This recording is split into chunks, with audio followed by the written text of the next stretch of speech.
Hello! Hello friends! Welcome to another Challenger tabletop painting stream. I hope everything's working properly today. I was getting ready for the stream in kind of a rush again. Not that I have a good excuse, I had the day off, so I had a pretty relaxed day here at home.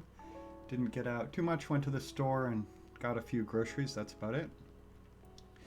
Anyway, I hope everybody had a happy holiday, and we're back to paint some orcs this week. It's going to be Orc Week. The light behind me is actually green, but it looks pretty blue on here. I tried adjusting it right before the stream, but it wasn't getting any better, so here we are. Well, I hope you're all in a good mood, or otherwise we'll just hang out and chat for a bit, and hope that helps. Anyway, we are going to be painting something I'm very excited about today. I did throw a video up real quick of it. Let's see if that's working. Here we go. Not the best video. I don't have it looped perfectly this time, but here you can see the Orc DACA jet that I made. Of course, it's instantly recognizable as an X-Wing model made by Revel, and the scale worked out pretty close to the length and width of a Warhammer 40k Orc DACA jet. Oh, I guess that is the spinning video is working, looping pretty well. Or is it? It's about to end. Oh no, it's set to loop. Okay, well anyway, this is what we're going to be painting today, and I'm going to be painting it as Orc Goth's clan, and their main colors are black and white checker. Although I did get inspired by something I saw on Instagram, which was a Orc flyer. I think it was the DACA jet that had white flames painted on the wheels, so I thought, or on the wings, that I thought looked really cool. So I do have two of these that I built with some slight variations, and I'm planning to probably try that flame pattern maybe on the second one. So I am thinking of doing maybe some checkerboard racing stripes or something like that, but I guess we'll figure it out as we go. And other than that, I did prime this model black, so that's going to speed up things for the most part. Let's go ahead and switch to our painting cam here, and hopefully this is working. Yeah, here we go. We are super close, of course, to the miniature, so maybe we need to go higher up. Let's go put the camera right in frame, isn't it? No real way around this, is there?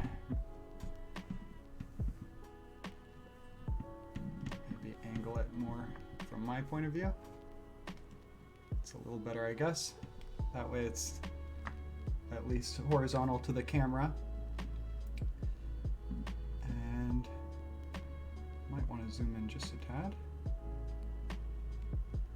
Well, okay. Can tell I'm not quite as ready this time. My French press of coffee is still steeping, so I'll be able to press that lever down in maybe 2 more minutes. I did get some fresh paint water and got my coffee at least almost ready, so we're as prepared as we're gonna be. And let's dive right into the painting. Can get my usual brushes out. Don't know if I'm gonna need the really tiny one this time. We'll probably just use the Pagoda number 4 and my small base brush, and then we'll need something bigger. I do have a few larger brushes I use sometimes, but not so sure. This model has been sitting out in my room for a couple weeks, so it seems like it has a little bit of dust on it. I'm just going to try and blow that off.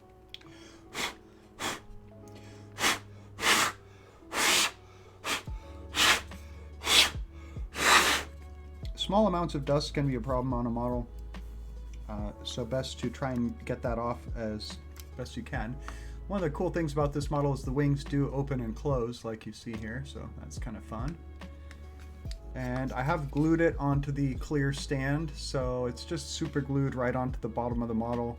Hopefully I don't snap that off while I'm painting. It's not the best connection.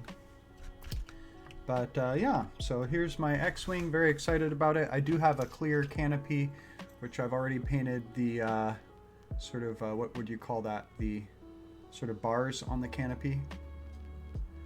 And it fits on just like that. So I want to make sure and paint the orc pilot before I glue that on, which is sort of the plan here. I probably won't do much else to the canopy except leave these black. Maybe I'll give a little silver scratches or something to the metal bars. And I'm going to be kind of adding like little silver scratches to most of the edges on this model. I kind of want it to look like it was painted black and then has been scraped and scratched a bunch since then, and the silver metal is showing through. So that might be a good way to start this model, because it's kind of be a little bit of a messy process the way I do it, in that I'm basically just going to be almost dry brushing silver onto the model. Maybe I'll go ahead and try this bigger brush. This is a Princeton Art round brush. Looks like number 8 size. And I was using this earlier on some model bases, and I seem to have damaged the tip a bit, like the hairs are getting kind of split ends or frayed, but with a large brush for the kind of stuff we're doing, that's not a huge problem. Looks like I need a shave. Sorry guys. Well, we're going to be talking about orcs today, playing orcs in 40k, their background, collecting them, playing on the tabletop. Seemed like a good way to kick off what's basically going to be kind of like an orc week here on the channel, as I have one of these DACA jets to paint today, another one to paint tomorrow, and another proxy mech gun I was thinking of painting on Friday. So we could be painting orc models all week. Seemed like a fun idea. No real reason for that, just kind of the way it worked out, what I felt like working on, and what I have sitting on my painting shelf. Of course, I have a ton of Genestealer cult stuff to paint, but so much that it's going to take probably weeks and weeks to get through it at the rate I'm painting. So why not take a break and work on something a little different for a change. So I have attached these kind of armor panels to this vehicle. Let me see if I can zoom in on those. Here you can see, I can make zoom or make it focus. There we go. Here you can see like a orc metal panel I've created, and I put some scratches on it. And it's just a piece of plastic card where I kind of roughed up the edges and then made a couple little plastic card rivets. And my original plan is that I would paint checkerboard on all these little armor panels, and the rest would more or less be black, finished kind of like you're seeing me do it here, with some just like metal scratches, silver scratches, I guess. But could do the tip white. The Goths kind of use black and white as their two colors. So, and then checkerboard. I also could incorporate some little bits of red here and there on the model. Sometimes you see red or yellow used as an accent color for Goths in sparing amounts. So here you see kind of what I'm talking about with dry brushing. I mean, I'm basically just trying to hit some of these raised surfaces on the model, give it kind of a scratched look. And here where it looks like there's more gribblies, or however you call it, I can more or less dry brush those silver to make them more visible. And I think I'll probably come along later and add a wash or an ink wash of some kind to also kind of darken up the cracks and scratches. And I am using my black primer as a base coat basically of black on this model. I'm not coming in and covering everything in black paint on top of the black primer. Sometimes I might do that, but it just seemed like it didn't really need it. I had a nice dark consistent coat of the primer, and if I did miss an area I can always come back and hit it with some black paint later. With these tubes and stuff, exhaust tubes I guess, I'm planning on doing those in like a brass or a bronze. And I was thinking the same thing for these engines at the back. Thinking of doing those also in kind of a brass color. Well, this is by far the biggest model I've painted on stream, and it is exciting. I found big models super intimidating for a long time. Now, should I do this whole section as bronze, kind of like the back, or should I do that black? Guess let's start out kind of doing it like black and silver and just kind of see how that looks.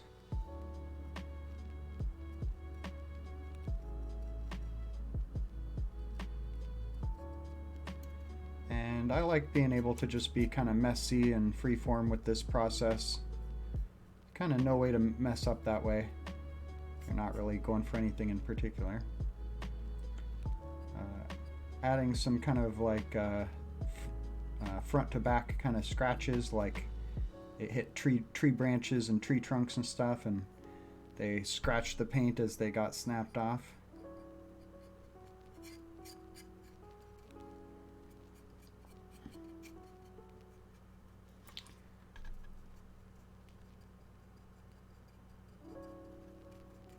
Trying not to make it too obvious that these are like brush marks either, so if I get one big obvious brush mark, I try to disguise it by just kind of blending around the same area a bit more.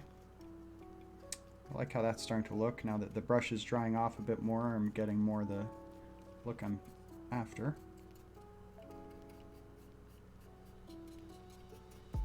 Just trying to make it look, you know, beat up. That's kind of the ramshackle. There's the word I'm looking for. Ork vehicles get a ramshackle rule, which I'll talk about a bit later, I guess. But yeah, kind of the idea that, I guess in this case, I'm going for like a looted vehicle. The idea that this is a starfighter that the orcs kind of came across somewhere on some planet, and they captured it or looted it and converted it to an orc vehicle by making it go faster and loading more DACA on it. And I am, I guess kind of the idea for this conversion occurred to me because the DACA jet has 4 big shooters on it, and X-Wings famously have 4 guns. So although you kind of add 2 more super shooters to a DACA jet, I wanted to stick with just the 4 because it was so perfect for the X-Wing. Of course, you could throw a couple extra guns on the nose or something, but this just seemed so like such a fun idea. And it's not, of course, my idea, original idea. I've seen a bunch of other people convert X-Wings to DACA jets or Ork flyers online on Instagram and Facebook. And so I really was just jumping on the trend here. Orcs are usually not shy about looting a good idea when they see it, as it were. So that includes this conversion idea. Although, of course, when you get to do your own take on a conversion that other people have done, you get to kind of make it exactly how you think it should be. And in my case, that meant making it a DACA jet, sticking to just the 4 super shooters, and picking bits for these guns that are kind of the right shape for an X-Wing. I wanted these shooter barrels to kind of stick out about as far as an X-Wing's cannons normally do. What does an X-Wing have? Laser cannons, I think? Is that what they call them? Or blasters? But you see, this is a kind of an easy process, just dry brushing silver everywhere without worrying too much about the results. Pretty liberating. Totally bumping my camera there. But yeah, just going a bit crazy with the silver. And it's going to be a little bit bright because of that, but I'll come back with a darker wash and darken it up a bit later. And I have to say that it isn't quite as bright as it looks. I have a pretty bright light shining on it. Hey, good news. I think my coffee's ready. Let's go ahead and push down the French press here. And we should probably get into the topic that I have for today. Orks. Orks in 40k. So, what are the orks like in 40k? Of course, most of us are familiar with orks from Dungeons and Dragons or Lord of the Rings. And I assume those were the primary inspirations for orks in Warhammer 40k. And of course, Warhammer Fantasy back in the day. Ah, it's good. Whoops, went a bit heavy with the silver there. I guess the other nice thing about this step is if you do go overboard with the silver any one spot, you can just come back with some black and kind of hit the undo button with some touch up. So orks in 40k, I guess I'll get the basics out of the way here. They're, according to the lore of Warhammer, they're technically a fungus, so that's a bit weird and different than orcs in other settings or movies or what have you. And they reproduce by spores, like a fungus, and that basically means that if you get orcs on your planet and you kill them off, their bodies, as they decompose, will eventually release spores that turn into more orcs. So, do orcs start out as Grats and Gretchen, or are those two different species? I don't have an encyclopedic knowledge of the subject matter, but just sort of speaking from memory for the most part. But they do have a kind of a smaller breed of orc in Warhammer, which is the Grat or Gretchen, very much like the goblin from other fantasy genres. And generally the orcs are kind of big and dumb, but also kind of fun-loving in the Warhammer universe. And the thing that they think is the most fun is war and warfare. And their only thing they really respect is violence and aggression. Generally, group of orcs will be ruled by the biggest, baddest, meanest orc in the group. And generally, the more power they get, the bigger and meaner they become. And if two groups of orcs get together, presumably the biggest war boss will be the one who takes command, as he'll basically fight the other orcs and kind of put them in their place and establish dominance like that, like you see, I guess, all over the animal kingdom. All right, getting there. It's starting to look kind of beat up. Zoom out and see if we can see the whole thing there. There you go. I'll take a sip of coffee. Making pretty good progress on this model.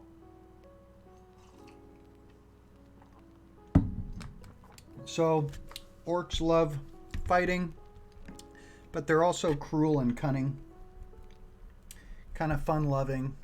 They're a little bit silly in the setting as well. For a while, they had the lore that orc technology only works because the orcs kind of believe it does. And basically, they can, if they stick a couple parts together and believe it's a plasma gun, it will start operating as one. That was kind of the idea. And that was pretty silly, that the orcs had some kind of almost magical power of belief that was somehow part of their DNA or whatever. And I think that they've kind of gotten rid of that, and now the explanation is that orcs sort of intuitively understand technology. So without exactly knowing why something works, they just are able to figure out what pieces to slap together to make it work. So that seems to be what they're going with these days. I think we might be about there on the silver. here. All right, I'm kind of happy with that. Thinking maybe we should use the big brush here to start blocking in our first coat of brass or bronze, because that will help kind of figure out the overall look we're going for with the ship. And those are kind of some of the decisions, important decisions that need to be made on this model. So what are the inspirations for orcs besides Lord of the Rings and Dungeons and Dragons? Not even going to bother washing my brush for this, because I want to keep the brush as dry as possible to go for kind of a dry brush with this base coat. And going from silver to bronze or brass, it doesn't really matter too much if you mix a little bit of silver into it. It still looks fine. And this is going to be actually Balthazar Gold base paint. So it should cover pretty well being a base paint. And let's see if I can manage to keep this in frame. Pretty big model actually makes it harder to keep it on camera.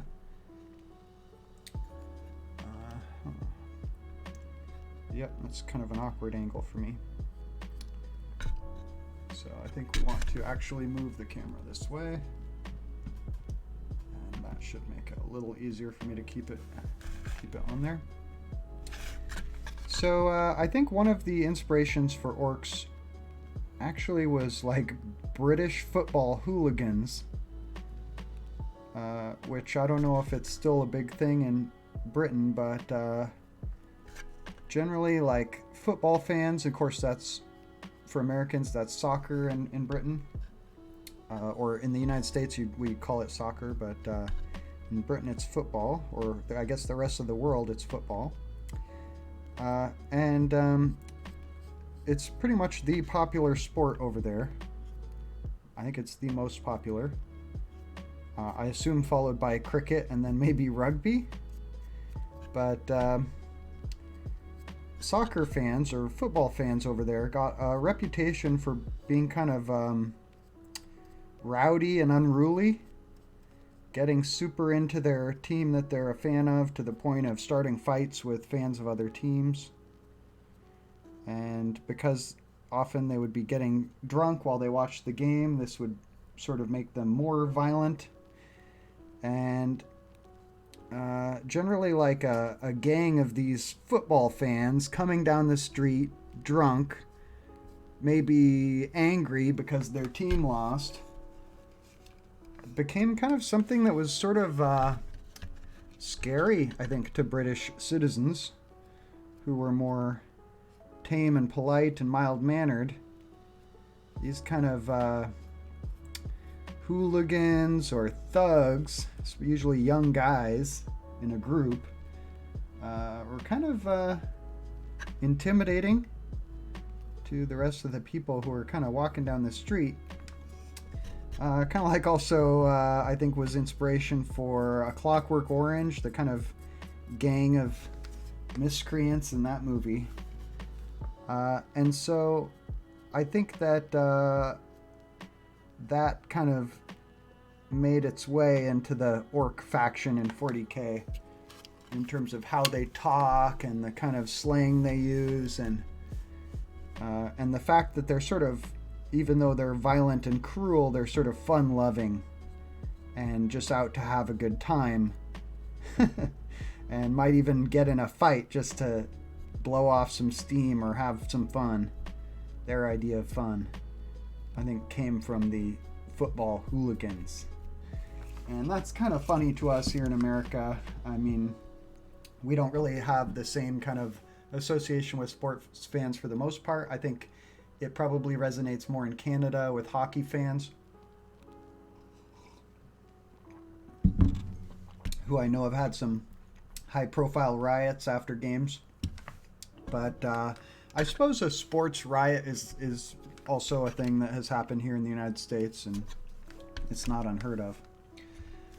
Okay, I'm thinking I want to use this brass color on part of these guns here where it looks like kind of a heat sink or a muffler or exhaust kind of thing. But I think the rest of the gun is probably going to be silver. So we'll just do this bit here. might as well hit this side on both wings and then flip it around and do the other side. And maybe turn it upside down. So football hooligans, the other, I think, big inspiration for Orks, especially more recently in the game, has been the Mad Max movies. In the Mad Max movies, you have these kind of gangs riding around in ramshackle vehicles, very orky, and you also have vehicles that look like they're looted, like they started out as civilian cars and have been sort of upgunned into military machinery, more or less. Oh, trying to get it to focus. There we go. And especially this last movie, Mad Max, what was it, Thunder Road or something? I think a lot of Ork players are inspired by that, and I've seen some Ork armies where they even are painted sort of in that style. And I think one of the classic vehicles for at least I associate with that movie is the what do you call it, like Volkswagen Beetle or Volkswagen Bug, which has got spikes glued all over it. I'm pretty sure I've seen an Ork faction version of that vehicle painted for 40k. But in one of the Ork armies you can run, or at least one of the styles of army that you see, is sort of a whole gang of these sort of looted vehicles and cars and buggies, which seems very much inspired by Mad Max. So I think on this engine I'm going to start out painting this back section kind of a brassy color, and then we'll see how that looks, and if I want to also paint this front section the same. Sometimes you have to kind of try something on part of the model to get more of a sense of how it's going to look, and then that can help you decide what other decisions you want to make on the model. I took a painting class in college where the instructor said, you know, you can't really just pick a color before you start your painting and say, well, this thing is going to be this color and this thing is going to be that color.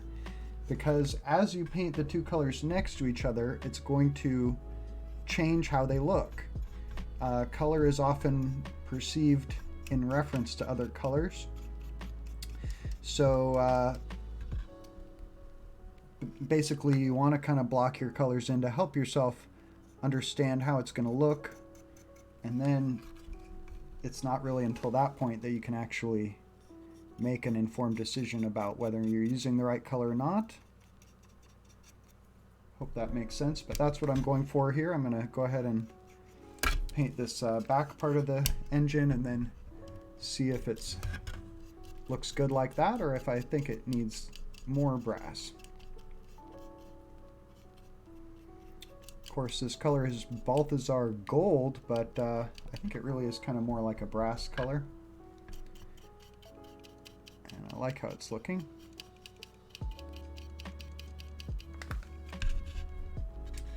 Going pretty quick here. I have discovered, of course, big brushes make quick work for large vehicles. And there are some people who take forever to paint a big vehicle because they are trying to sit there and carefully edge highlight every single edge of every panel across every side of the whole vehicle. And that's not me. I don't want to spend forever on a vehicle. And I feel like you kind of don't have to. The effect of a vehicle, you know, people are generally going to look at the whole model as one thing, you know, kind of from a distance to take it all in. Usually the way you look at a vehicle is not to peer carefully at each armor panel. I mean, certainly you can do that, but for the most part, people are going to judge it on how it looks as a whole. And it's more about the impression you get from looking at it as opposed to the fineness of the details that you painted. can sometimes be a little bit wasted on a huge model. If you're just, at least like me, trying to get it done, get it on the table, and you're not trying to win a painting competition or amaze people with your painting skills, but you're more or less just trying to get the model done and be happy with it yourself, of course. All right, well, the background of the orcs in 40k is that they were basically some kind of biological weapon, I think, designed in ancient times, like genetically engineered by a highly advanced race. And ever since, they've been sort of left wandering loose across the galaxy, just causing problems, more or less. I think maybe they were created by the Old Ones, who are sort of enigmatic, ancient, civilized race in 40k, who crop up now and again in the background of different factions, but do not themselves show up in the game at all in any way, as far as I know. They're like extinct or something, I think. Or did they become the Necrons? I don't think so. I think maybe... Are they the Necron Catan? I'm really not sure, but something to investigate if you are into the lore of the orcs and you want to know more about them. Look into how they got created. I think there's some interesting lore there. All right, well, now we can see how it's looking with that brass kind of filled in there. And I feel like maybe I want to keep adding more. I think I like how the brass kind of breaks up the black on the model. And I want more of that. I would like to see the model's overall shape more broken up by that kind of brass color. So I'm going to go ahead and paint these sections here as well. That's what I'm talking about. Sometimes you gotta try something, see how it looks, and then make a decision while you're in the middle of painting. At least I like to work that way. I'm not going to worry about totally covering these armor panels in brass because they'll probably get painted differently. Thinking of doing black and white checkers on those currently.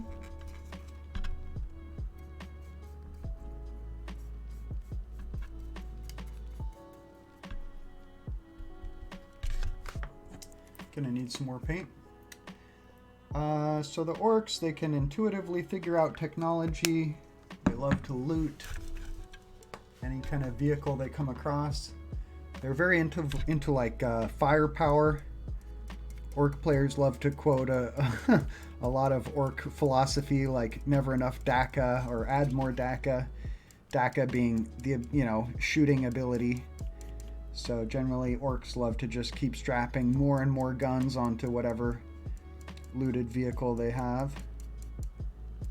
And more DACA is usually their solution to any of the problems that they come across. Alright, well now we can start to see how that's looking. And yeah, I'm happy with that. I think adding the more brass does make it look more ramshackle, which is one of the things we're going for here. Now just working on the underside, where we don't have to be as careful. This is the side of the model people are generally not going to see, but we can go ahead and rough in the paint colors here pretty quick. Nevertheless, will show up from certain angles, of course, like if you're getting a photo from a model's eye view, you want to see paint on the underside of this vehicle. And then let's go ahead and hit the front of these bits with it as well. What about inside? Doesn't hurt, I guess. Again, we don't need to be too precise dabbing some paint into these holes because people aren't really going to see it too often. And it's already kind of shadowed and dark in there, so it kind of hides the details anyway. But we're using kind of a very metallic paint, so it will help make it shine out a little bit. Yeah.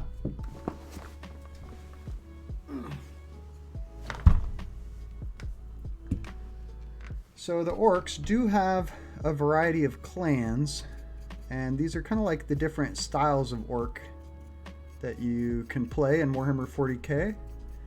And like other factions, you're totally allowed to create your own custom clan. And now they actually have rules support for that. So you're not limited to these, six? 1, 2, 3, 4, 5, about 6 official ones that I know about. And we'll just kind of give a quick overview of those, starting with my chosen clan, which is Goths. And Goths are the best, which is my personal opinion, but it's also kind of their motto. Goths is the best. And generally they're like the biggest, strongest, baddest of the orcs.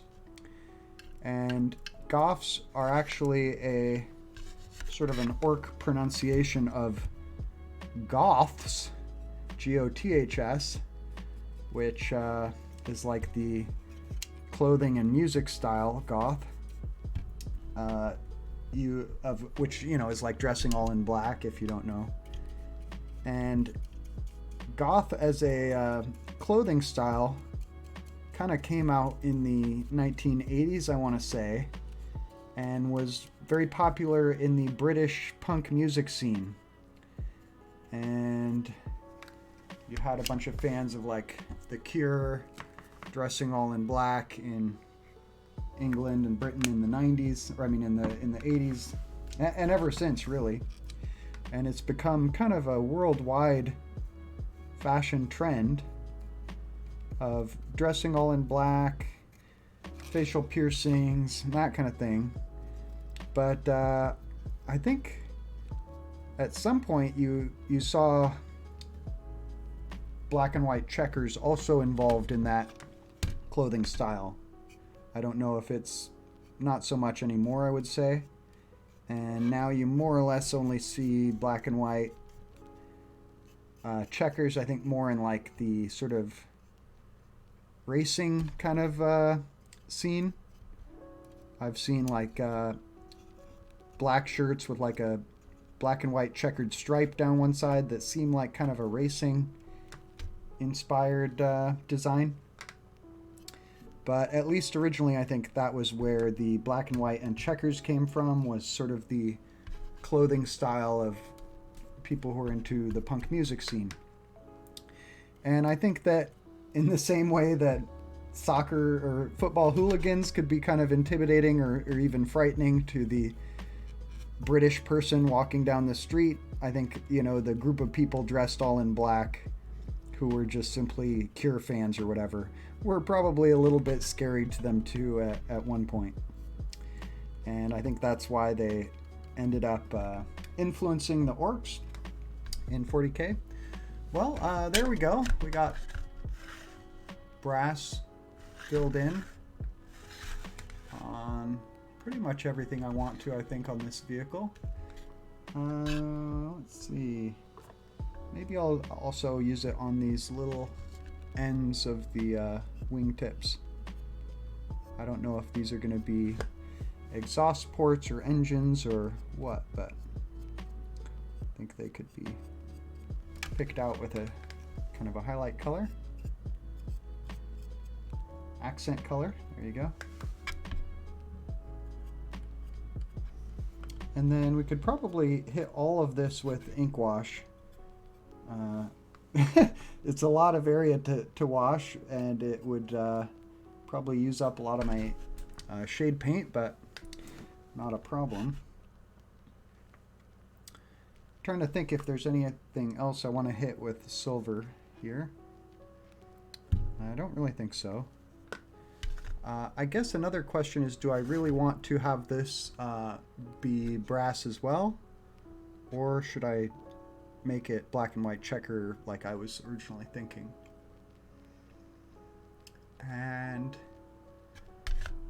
the way the brass is kind of breaking up the overall black areas of the miniature. I don't think I want to then break that up further with checkerboard in the middle of that. So I think I'm going to make this a brass panel bolted on with brass bolts or something. Just like that. Of course, I could always change my mind later and paint over that, but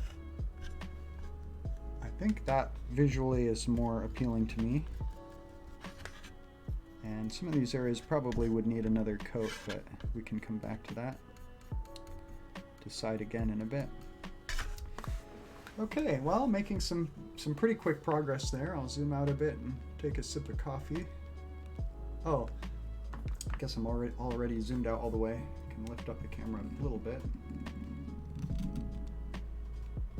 Hard to get it all in one camera shot.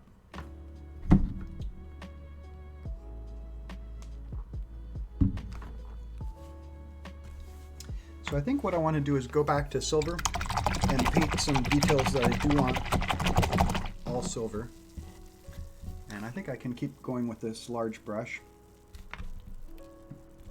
Got some bits down here. Okay, so I want to paint the actual gun barrels.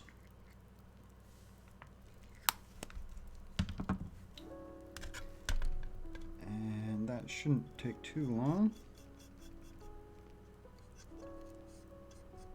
What else did I have to say about orcs? Oh yeah, the different clans. So I play Goths. Goths are the ones who are sort of biggest and meanest. They wear all black. They like black and white checkerboard for designs. And I think I like to think of them also as being kind of like Black Legion, where they sort of group together with other gangs of orcs. And they're kind of the leaders, I guess. That's how I think of them. And I guess the best example of that is the greatest orc war boss in the galaxy.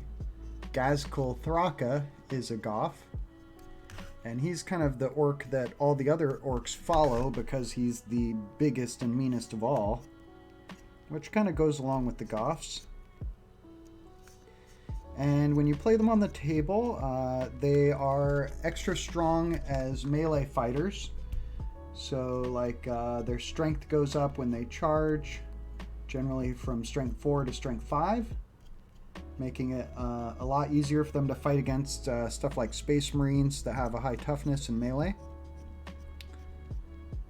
As you're either going to be above the toughness of 4 that most Space Marines have, or at least equal to a toughness of 5 that is increasingly common with stuff like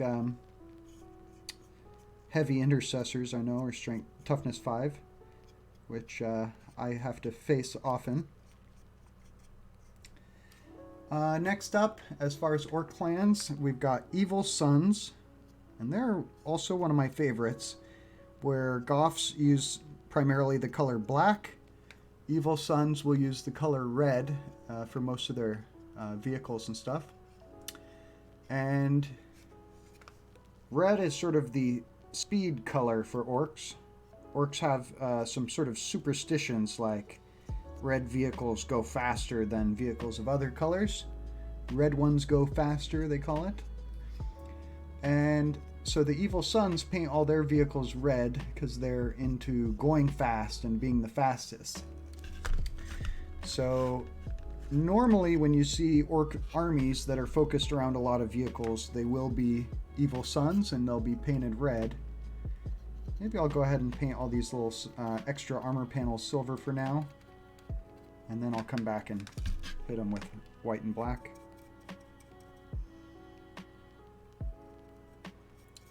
So the Evil Sons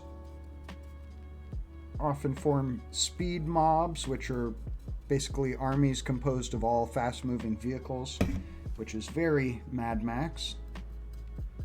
And if you're looking to make an army like that, then Evil Sons are probably the way to go. And one of the things I like about them is that they've been around since the beginning of Orks and 40k, pretty much. And there's a lot of classic artwork depicting Evil Sons. And I was definitely considering them when I was picking which orc clan I wanted to paint my models as. But I decided on Goths, I think, because I more liked the idea of infantry riding in vehicles and then piling out and fighting on foot. The classic orc infantry model is called an orc boy, and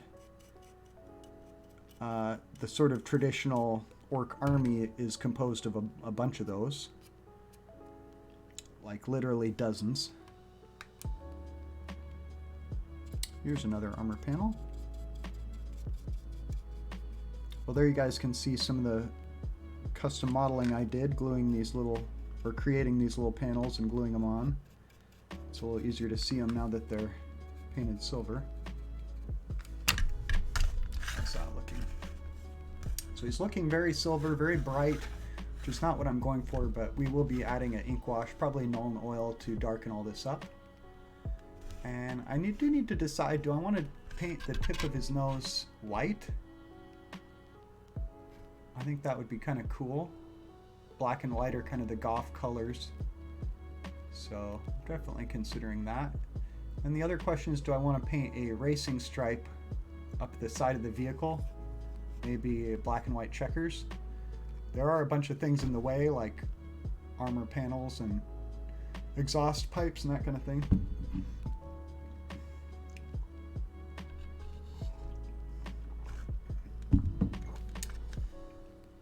Maybe I want to take a break from painting the vehicle and focus on the driver for a bit. And then I can come back and make some of these decisions after I've had some time to think about them.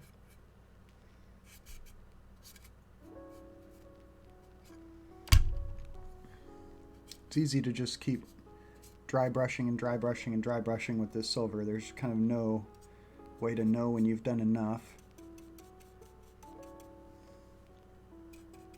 Noticed a couple more little spots. Armor panels. Here's another one.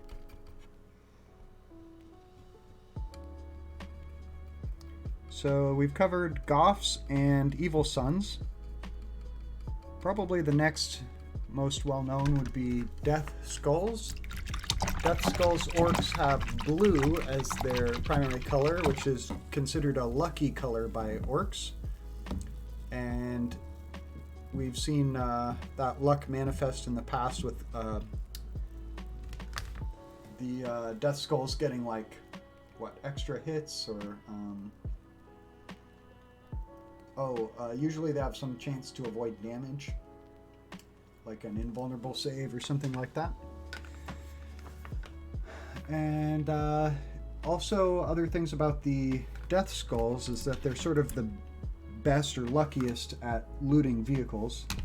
So players who play Death Skulls will usually have a lot of looted vehicles in their army and love to take vehicles from other factions and orcify them by adding, you know, armor panels, extra guns, swapping out the cannons for bigger cannons or that kind of thing.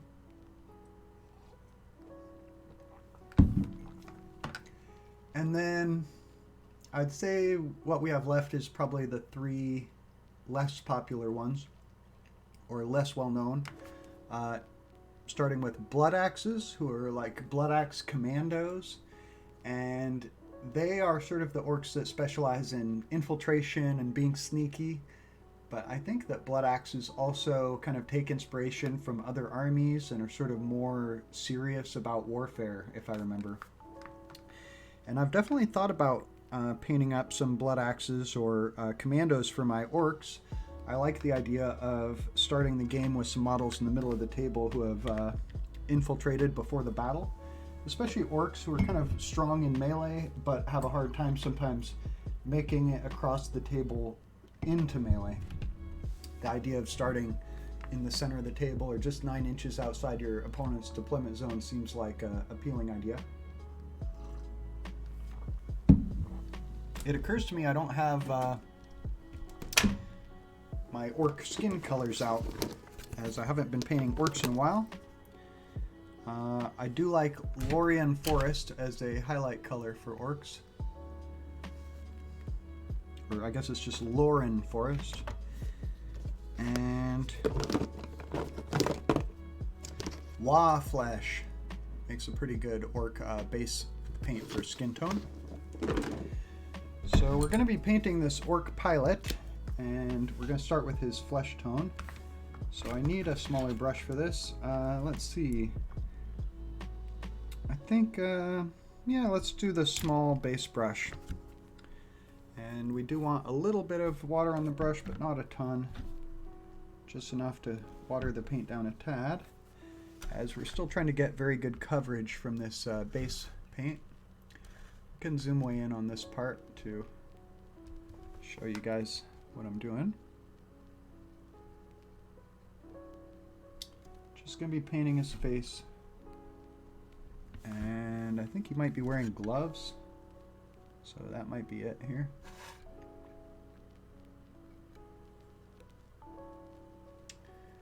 So Blood Axe Commandos, they're the infiltrators, serious about warfare. I think they're pretty cool. Then we've also got the freebooters, who are like pirate orcs, and they've got a bunch of fans.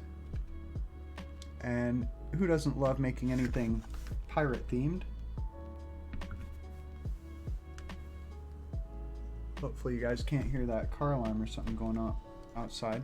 At least it's not right outside my window. Hope that's what that is.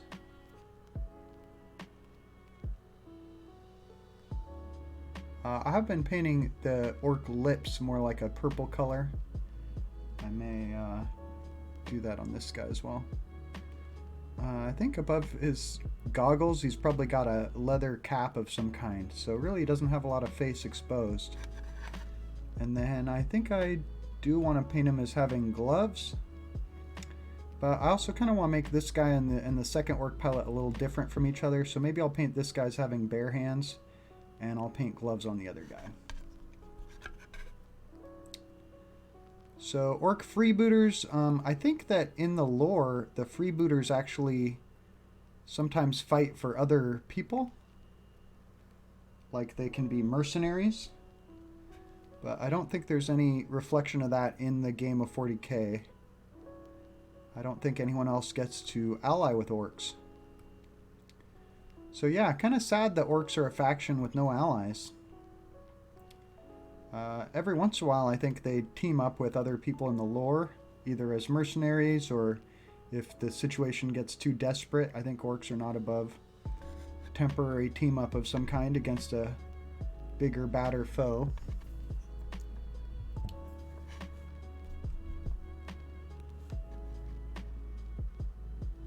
Alright, the alarm stopped. Or did it? No, I don't think so.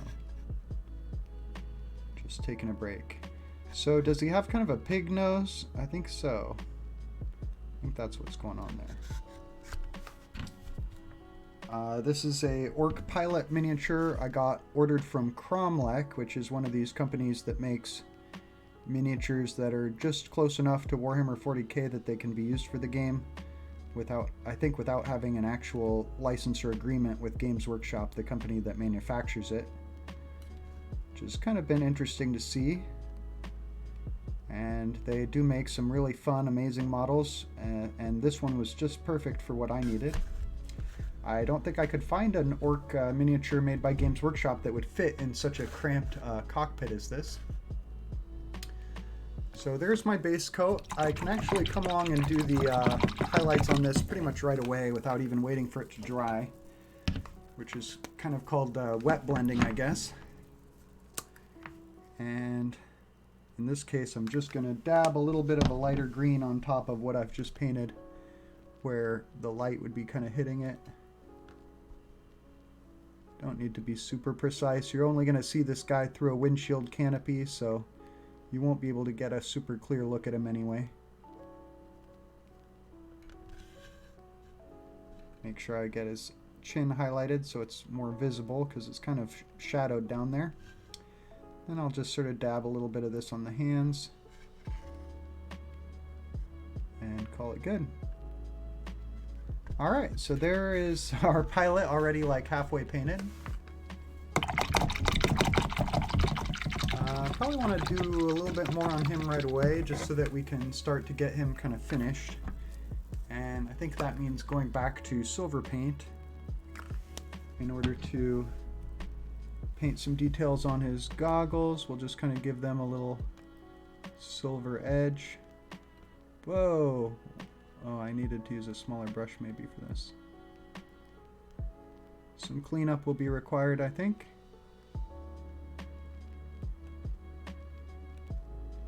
There we go, just kind of bringing out some of the details of his control stick and his equipment with some silver. He's holding kind of a control stick in both hands. And this one goes down between his legs. Alright, there we go. Hard to tell what's going on with his boots. It looks like they have some kind of little ridges on the toes. And I guess I could use silver to kind of make that more visible. There, now you guys can probably see what I'm talking about a little better. And I was kind of messy there, but if we add an ink wash, it'll kind of bring the definition back out. His pants, I'm thinking probably brown or black. Maybe I'll go black on his pants and just add some brown straps. Looks like he's got some kind of seatbelt holding him in. And then I definitely want to pick out his teeth as well. Looks like... Are these cheekbones under the goggles? Or does he have some kind of tube feeding oxygen to his nose or something? Kind of hard to tell. I'm thinking that's supposed to be cheeks, so I should come back with green and do some touch up there under his goggles. That's okay. Paint is pretty forgiving because you can always paint over and come back and do touch up. So freebooters or pirate orcs, they sometimes act as mercenaries for other orc clans or maybe even for other races. And then you've got snakebites. Snakebites are kind of like the savage orcs, and they're more tribal. They have like sort of tribal tattoos. And generally, I think with freebooters, you'd be more likely to see them fighting alongside beasts and using fewer vehicles, but they do use vehicles like every other kind of orc.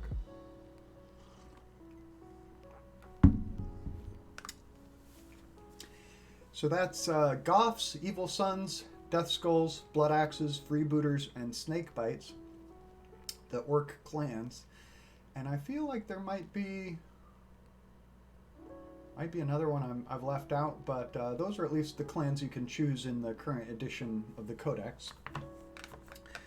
And besides orcs, I guess they also fight alongside grots, which are like the goblins, and squigs, which are sort of like the typical orc beast that they use. And the squigs are quite cute. They're sort of like just a head with legs and a big hungry mouth and some tiny little beady eyes. And they're kind of assumed to be like not very intelligent beasts. The orcs are pretty cruel to them and will modify them with robotic parts to make them more killy, or even strap bombs to them or use them as a distraction. So they really don't have a lot of compassion for the squigs. I think they're also a food source. And I don't exactly understand the relationship, like the genetic relationship between squigs and orcs. Are they two separate fungal species? Same with grots. I need someone to fill me in on that. Leave a comment if you're on YouTube and you know the whole deal with orcs and grots and squigs, and you can explain it. I'd be curious to hear. I think the silver is dry enough that we can come in and fix his face. Just trying to carefully add some green on his cheeks and his nose where we had went a little wild with the silver. Probably going to need another coat. Let me see if I can just add that right now.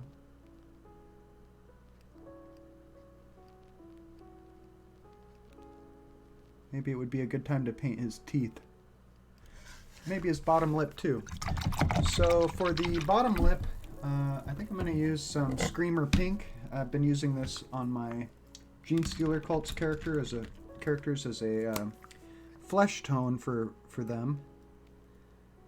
And I want it a little watered down. It's okay if it doesn't totally cover the green. And we're just going to trace a little line along his lip with that pink. Orks can be any color you want. Some people look at real-world colorful mushrooms as inspiration. I think that's really cool. And the fact that you can kind of be creative with orcs is one thing that makes them fun to paint. Looking for my white to do his teeth. I'll probably start with a white and then add kind of a yellow wash to make them look a little dirty. But for this white, I want my paint pretty thick because basically just a tooth sticking up doesn't have a lot of detail that you have to worry about obscuring with overly thick paint. And I don't have to worry about it being too white because I'm going to come back and add an ink wash over it anyway. Let's zoom in a little bit for this fine detail here.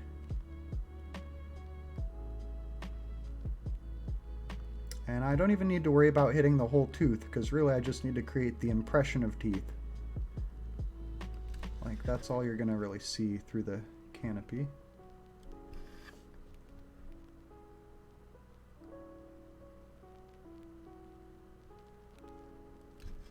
There we go. Gonna turn him around to try to get a better angle on these teeth.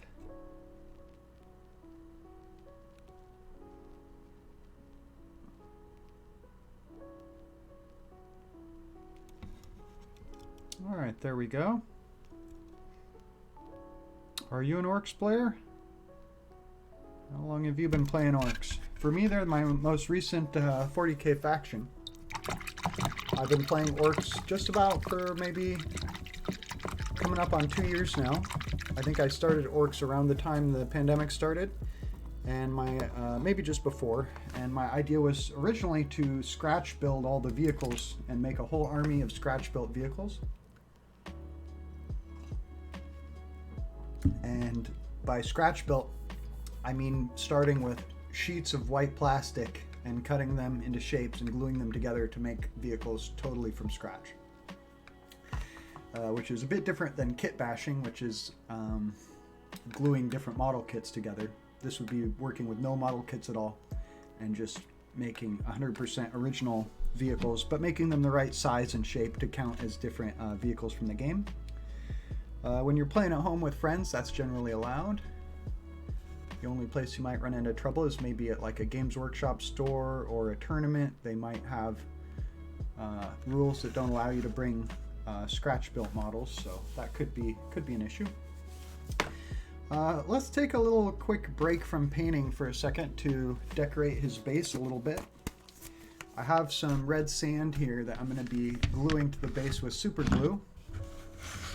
And there's really not a lot to it. Basically gonna just spread some super glue in kind of random patterns on the base, trying to make it look like you know, just scattered rocks and debris.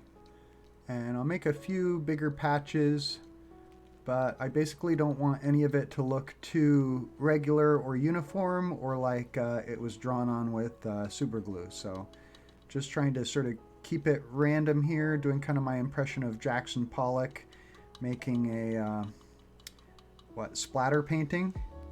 And sometimes I add a little extra around the transparent part of the base just to kind of make the piled up rocks disguise the place that's glued down. And here gives you a pretty good idea of what I'm going for. Make a few bigger areas, make a few places where it comes right up to the edge of the base. And I've only done half the base so far, but let's go ahead and scatter some sand on this so you can start to see the effect. I don't want the glue to dry before I finish doing the other side.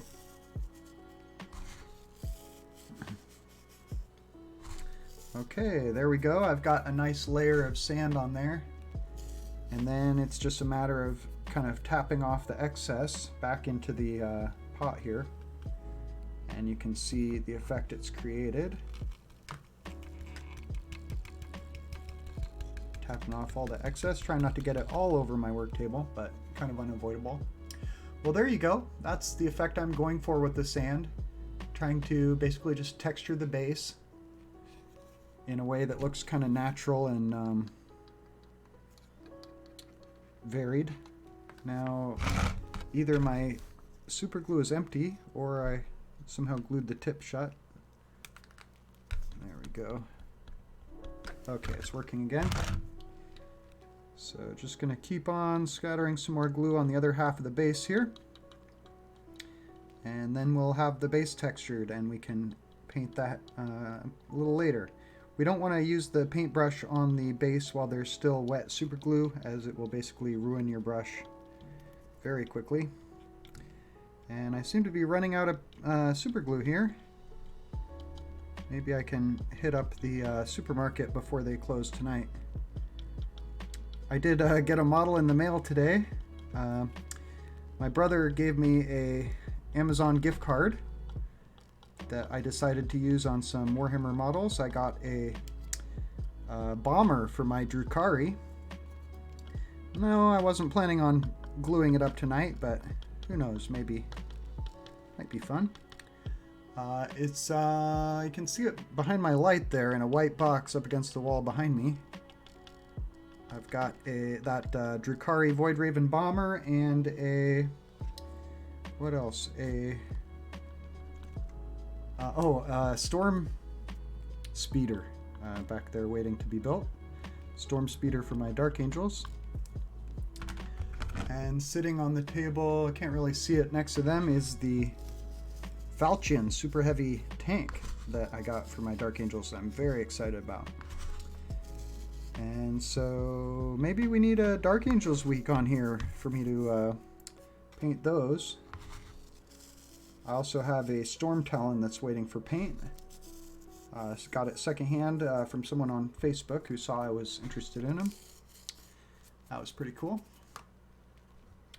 All right, let's try to tap this sand back in. And I ran out of glue, so I didn't manage to get quite as much on that side of the base, but since I'm going for random, having it be a little lighter on one half is not a problem. I'm happy with that. That's more or less what I was going for. I would probably have done a little more up against the clear part of the base on the back if I hadn't run out of glue here, but we are out. Yep.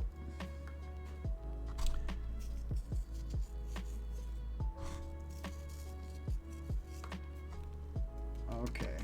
I wanted to do that. I didn't want to leave this till last because you have to really let that glue totally dry before you come anywhere near it with a brush in order to avoid ruining a brush. Of course, I do have a couple ruined brushes in my collection just for that kind of job, but might as well do it right. Well, that's some progress. So we got our base textured, and we got silver dry brush all over. We got our bronze kind of blocked in, and we started painting our pilot. Pretty happy with how he's looking. Let's zoom in on him for a second. There you can see how the pilot's looking. Let's throw the canopy on there so you can see the effect of what it'll be like looking through the canopy at him. Yeah, he's looking pretty good. Okay. So I wonder if it's time to do an ink wash on this model. I think we're about there. I want to do the ink wash before I come and paint any checker marks, because I'm going to go kind of heavy with the ink wash, and the checker marks are going to have white, which I don't want to have a bunch of shade paint slopped on top of it.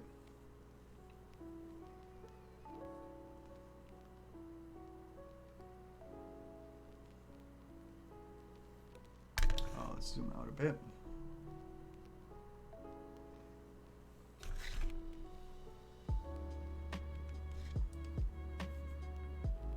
And then really there's not going to be a whole lot else to this model. I guess we'll have to decide everywhere we want decorated white. But yeah, that'll be coming next after ink wash, I think. Or maybe I should look for a highlight color to do on this brassy, bronzy look. Hey, we got somebody in chat. Zombified, welcome. Have a question. Why don't you set your category to art or Warhammer so more people look at your categories can find you?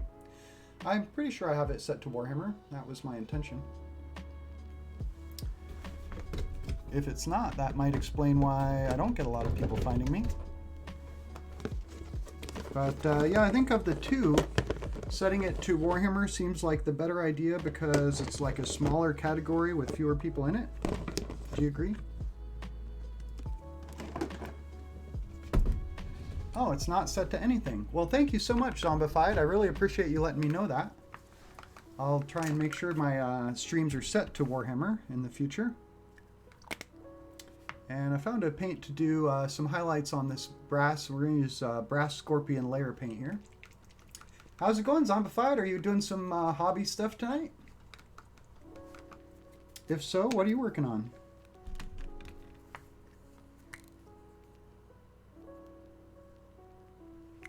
Gonna use the big brush, and I guess we're just kind of discussing orcs and their lore in 40k.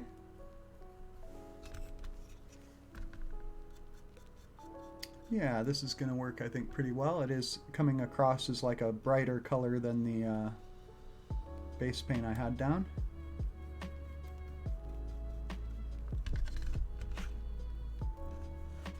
And let's see, I think we're just getting up to the point of talking about what orcs are like to play on the table. Or sort of like orc rules. And I would say that generally orcs are kind of like a melee-focused army that tries to get into hand-to-hand combat with the enemy. And they're kind of a horde army where instead of relying on a bunch of really powerful characters and that kind of thing, you tend to have numbers on your side. So big squads of boys making it into melee with the enemy and overwhelming them through number of attacks as opposed to sheer damage output. Zombified says, got done with base, shadows, midtones, and highlights. Good. On a Space Marine. Dipping my toes into the painting side of 40k again after 20 years. Awesome. Welcome back to the hobby. Seems like a great time to be playing 40k, doesn't it? For one thing, so many of the players have kind of grown up. So it's almost becoming kind of like a adult person's hobby. And the kids today are so sort of limited attention span from all their video games and cell phones and stuff that maybe it's not as popular among today's young kids. I tried watching the movie Predator last night with my 20-year-old roommate. And I think he almost like couldn't put his phone down for 5 minutes at a time. And it almost felt like he couldn't even pay attention to the movie. And that was interesting to me as like a generational thing. But I guess that's not everybody. Not all young people are like that, and some older people are like that too. I know if I'm watching a movie by myself, I do tend to be on my phone at the same time often. Zombified says, don't play, just paint at the moment. Not sure if I want to dip into playing. And are you sharing your work on Instagram? I've been having a lot of fun doing that with my painted stuff. And I do encourage you to play. I find playing Warhammer is a fun way to spend time with people, and nice to have a reason to invite someone over and be social for a bit, although obviously the pandemic is not the ideal time for that. Solo hobbies are pretty invaluable when you're stuck at home by yourself or trying not to expose yourself to other people.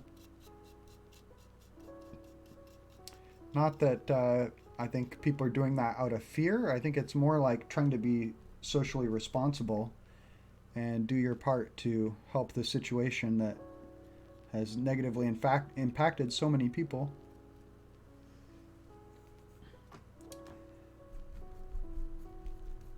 But I guess as far as orcs on the table, the whole mob of boys charging out of a vehicle on foot is not really the only way to play them anymore. There's a couple other archetypes of orc armies that are equally viable, if not more so, and just as popular now. And one of these is the Dread Mob, which is, I guess, a Death Dread is like the orc equivalent of a dreadnought, usually more ramshackle and pieced together than you see from other factions. But same idea, a big tough walking robot with a pilot. And I think in the orc lore, their Death Dreads generally have a orc sort of like locked inside or soldered inside to where he's like fused with the machine. And it's not always even like his choice to be in there. Sometimes I think they just grab an unruly orc and the big mech will just kind of sedate him and then fuse him with a Death Dread, and then that makes him even angrier to be in there, which sends him into kind of a rampage on the battlefield. So people will make whole armies of these Death Dreads, and that's generally called a Dreadwa or a Dread Mob, and that's a cool kind of orc army you see. And then the other one that's become super popular recently, I would say since the last codex came out pretty much, is the Speedwa, which is more like your Mad Max style army of all vehicles, bunch of buggies and well, pretty much all buggies, I guess. And that army actually got sort of a big nerf, as they say, recently. There was a high-profile tournament where a newer player, I guess, or someone that would generally be referred to as an unknown, came to the tournament with an army composed entirely of orc buggies and planes, and he managed to not just make it to the final game, but to soundly defeat, a very well-known and famous tournament winning player. And I was sort of sorry to hear that this immediately resulted in Games Workshop totally nerfing the style of army that this player had brought. And it kind of rubbed me the wrong way, because it felt like they were kind of saying, well, we can't have an unknown player defeating a well-known player. Obviously, the well-known player should have won, and therefore we need to change the rules of the game to make what this guy did impossible.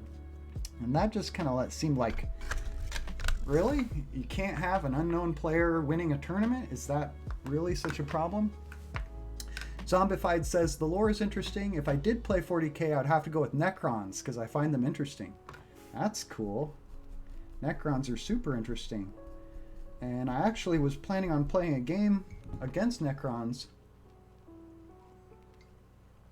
with my Dark Angels yesterday against a player who's also new to the game. He's a teenager who came by to hang out with my roommate a while back and mentioned that he, was impressed by my 40k collection and wanted to learn how to play. So I basically said, yeah, anytime, we'll find a time for a game. And so we were going to play, but we just had a big ice storm here in Oregon, and I guess he lives up on a hill with kind of a steep driveway or road or something, and he didn't want to risk driving down it with his car, I think. So we postponed. We'll play another time. But yeah, Necrons are cool. I've played against Necrons probably about somewhere between 5 and 10 times now at this point.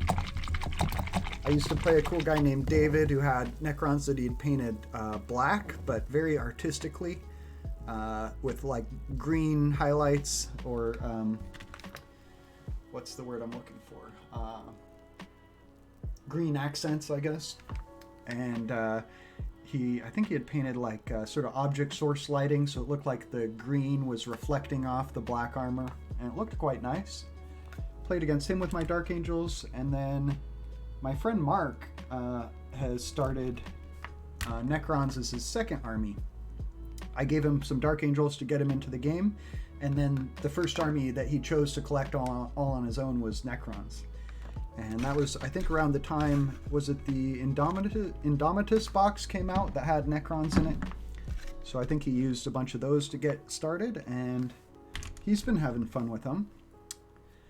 And for Christmas, I actually got him a Necron monolith, which set me back a little bit. Got it used though, and actually already painted. And it had, it was painted black, but pretty nicely, with edge highlighting on the different armor panels and stuff. Just gonna correct some of my sloppy dry brushing here with the brass. And maybe I'll do a little more of that corrective touch-up real quick with the silver before I get into ink wash. I also quite enjoy the 40k lore. I think if it wasn't for the lore being so fun, I wouldn't play the game. And I do feel like that's where 40k has the edge on anyone else who's going to come try to compete with them, is that they've got such good lore that they've been working on for so long, and you've got all these books and so many players who are eager to discuss it and interested in it. It's hard to replicate that from scratch. I do think about that kind of thing as a game designer. I used to work as an animator at a video game studio, but I've always wanted to design my own games. And right now I'm most interested in designing games for 3D printing. I love the idea that you could design a game where all the assets for the game could be sold digitally, and players can basically print off their own board or 3D print their own miniatures. Seems like a very cool way to distribute a game these days. Save yourself from the classic problem of having to create a huge inventory and then worry about being able to sell it, or that you didn't make enough and then you sell out and can't really reach the full potential of what you could have that way. Hopefully not Blizzard. Oh no, I didn't work at Blizzard. I worked at a video game studio in Eugene, Oregon, called Garage Games, which I think is, they've shut down their game design studio. They moved it to Las Vegas, and I chose not to make that move, and then they closed the game studio, and I think they've gone back to just making educational game engine for beginning game designers kind of thing, I think. And at the time I was there, we were working on a project called Instant Action, which was like a website where you could play 3D games that would sort of install / stream to your computer instantly. It's kind of interesting technology. I think I see like a hair or something on this guy, but let's see if oh yeah, right here. Is that what's going on there? If it's primed on, it might be tough to get it off. Oh, there we go. It's starting to come up. The bane of miniature hobbyists. Hair and dust.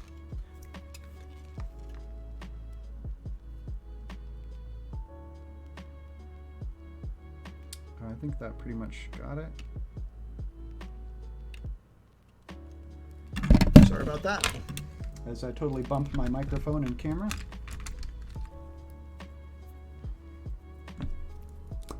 Have I heard of Rain in Hell? I don't think I have. Is it a video game or a 3D printable miniatures game? Some of the other games I've heard of recently that seem like a lot of people are talking about them are like Stargrave. Have you heard of that? Miniatures game. I know a lot of them have kind of come and gone. Like some of the proxy models I use for 40k are from miniatures game called Wrath of Kings, which is already out of print. People say it was a really fun game, had really cool miniatures, but they failed. Figure if, you know, such well-established and great-looking games can fail and go out of print, it's got to be tough to stay in business making miniatures. So Reign in Hell, Zombified says it's a core rule set for a skirmish game that has no limitation on model company you can use, mix and match. And you can find them at snarlingbadger.com/reininhell. Sounds cool. I think I've seen some people on YouTube talking about games that are miniature agnostic. One of the ones I saw was sort of similar to Infinity in that you had a focus on people piloting big robots of various types, kind of like battle suits. I thought that looked pretty interesting. And it was miniature agnostic, so you could use figurines from any model line. And it would have rules that would apply to whatever kind of miniatures you had, or you would kind of customize, I guess, your data sheet for each unit or model using kind of a keyword system or something like that. I think that's a cool idea. I've had a few ideas to do kind of like a Dungeons and Dragons-esque kind of game that's focused around different play sets. So you have kind of like a terrain set, monsters that inhabit that terrain, and then a group of heroes who can be used on any of the sets, something kind of like that. I've also thought about doing something more post-apocalyptic, maybe something inspired more by anime. As so many people love anime, I think there's kind of still a lot of opportunity for an anime-inspired miniatures game. And in terms of post-apocalyptic, I have thought of maybe doing something that's centered around your kind of either your survivor colony, so you're sort of building your terrain that's part of your army, and then your colony comes under attack by either raiding parties or zombies or monsters or whatever. Or doing something similar, but it's like a caravan of survivors going from one encounter to the next kind of thing. So you got vehicles and characters who can maybe get in and out of those vehicles. And I just watched Predator last night. That was giving me more ideas too. But yeah, lots of ideas. Hard to sometimes decide which one you want to pursue. All right, well, I think let's start on the ink wash on these. The paints are probably dry enough. Looking for my Nuln Oil shade paint here. Here we go. Here's my Nuln Oil. And it's only a quarter full, so hopefully I won't spill it. I'm gonna go ahead and prop the lid open and go to my biggest brush here, and I'm really just gonna slap this all over the miniature to try and bring out some of the details. We'll start here just so you can see what I'm talking about on the engine here. Nuln Oil will really kind of dirty it up and bring out the details without any real effort on my part. And I do get kind of a dirty, messy look on the vehicle from this technique, especially the way I'm so liberal with the shade paint, but that's fine with me. It's kind of what I'm going for. Especially with an Ork vehicle, I think it's fine if it looks dirty and like there's oil caked on different parts of the engine. That's not going to be a problem. I basically just want to keep an eye on it pooling up anywhere I don't want it to pool up. And if it doesn't, if I don't get enough on, I can always come back and add more. Do a second layer if I think it needs it. And I can come back with black or silver and do some touch up here and there afterwards if if I've over applied it. So we'll just be doing this for a bit. Let's see here. Other kinds of Ork armies. I guess we covered dread mobs and the sort of speedwa or a bunch of buggies kind of style. But there are some other options for Orks. They do have some giant walking robotic vehicles, kind of like you see from Knights or Titans or Chaos Knights. And for Orks, that would be the Stompa, is kind of their equivalent of a Knight. Stampa's technically like bigger and more powerful than a single Imperial Knight. Almost almost to the level of like a small Titan. But in like a 2,000 point army, you can only fit 2 Orc Stampas, whereas you can fit 3 Knights, so I guess they're a little more powerful. And there are bigger Orc Walkers. Famously, the bigger than a Stampa would be a Gargant, and then Orcs also have like a Mega Gargant, which is even bigger. But sadly, these have not, I do not believe a Gargant or Mega Gargant have rules in the game currently. So that's kind of disappointing. I would love to see them get both an official model release from Forge World and game rules, considering they've already got, I think, 4 sizes of Imperial Titan. The Warhound, the Warlord, and a couple others. So it's almost an oversight that they haven't already got Orc Gargant. And then the other giant Orc vehicle that they really need to have back in the game is the like a mobile fortress. What do they call it? I can't think of what it's called, but basically they have like a giant kind of battle fortress that's either like on treads or legs or whatever. I guess usually on treads. So it's kind of like a super tank or something that's got a whole fortress where Orcs can ride inside it, and it's just covered in guns. Is it Battle Fortress? Something like that. But it would be great to see something like that back in the world of 40k. But to some extent, and then I guess the other style of army you see from Orcs is the straight up Horde style, where you'd have like 200 Orc boys in your list. A unit of 10 Orc boys currently with no upgrades costs 90 points. So if you were to round that to 100 points, you can see how 200 is about as much as you could fit in a 2,000 point army. And that's another kind of classic archetype of Orc army is they call it like a green tide, meaning basically just a tide of Orcs flowing across the battlefield towards you. And it's one of those sort of rare Horde armies where your problem is that there's so many models to remove. Even though each one only has like a single wound point, there's just so many that you don't have enough shots in your army to kill them all. That's the idea behind it. And I don't really see too many people running the Green Tide style army. And I think one reason is the rise of timers or chess clocks in tournament games. I think back in the old days, you would have sometimes tournaments where you just simply play till the end of the game and it didn't matter how long it took. But nowadays, people tend to be more time conscious, and there usually are some kind of time restrictions on your play.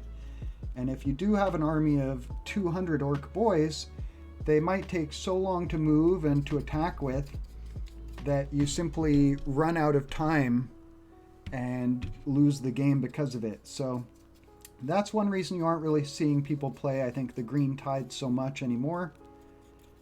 And also the fact that if you deviate from it at all and start including, one Stampa or a few big vehicles, you then you no longer have a Green Tide.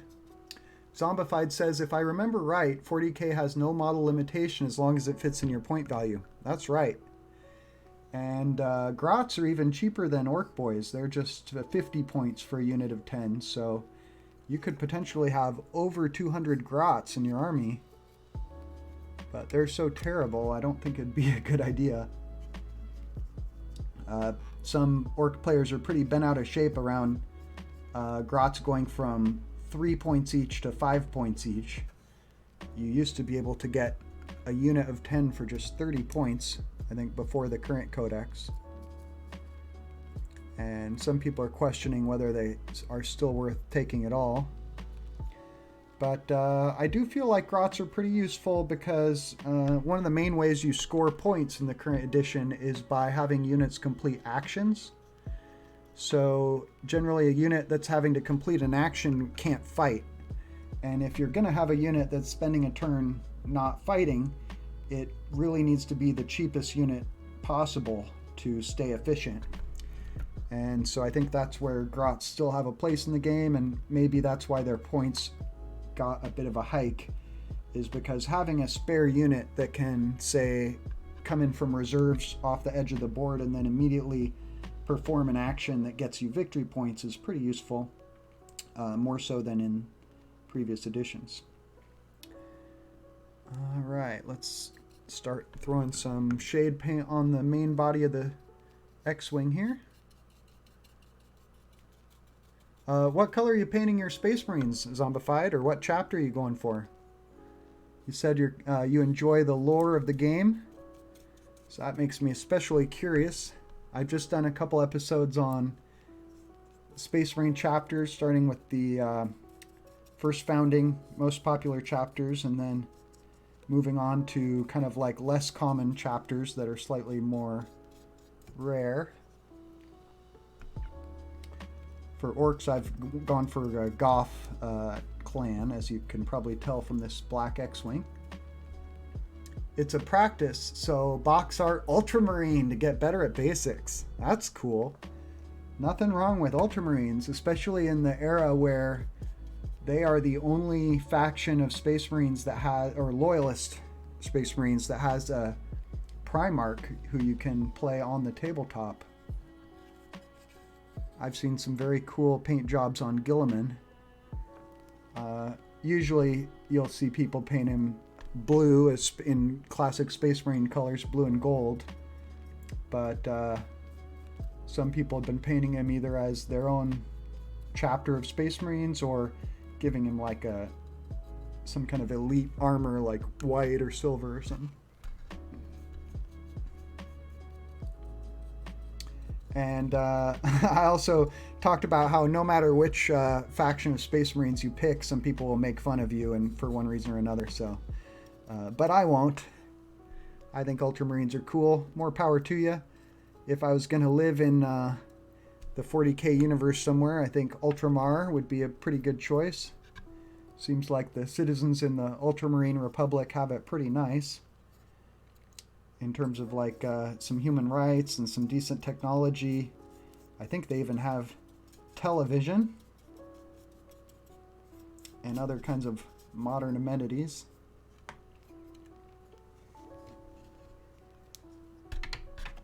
Of course, the Ultramarines do have different companies. I believe the classic art you see is almost always second company Ultramarines who have gold trim on their shoulder pads. But at least in the old Codex lore I saw, they would have different color trim on their shoulder pads for different companies. So like I think 5th company would even be like black trim, which would be interesting. You never see that.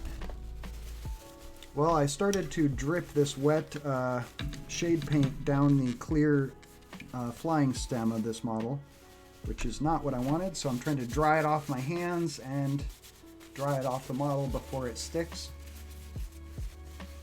Trying to keep this flying stem clear, which is sometimes difficult.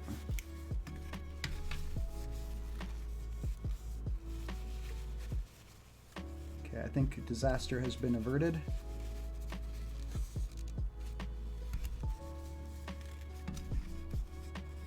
All right.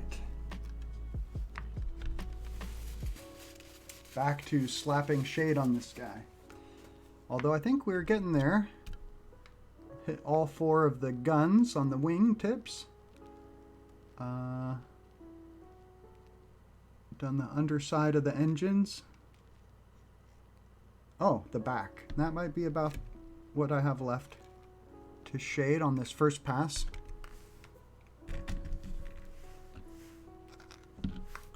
So here we go. on the back. Where did I put... Oh, my big brush is in the water tank here.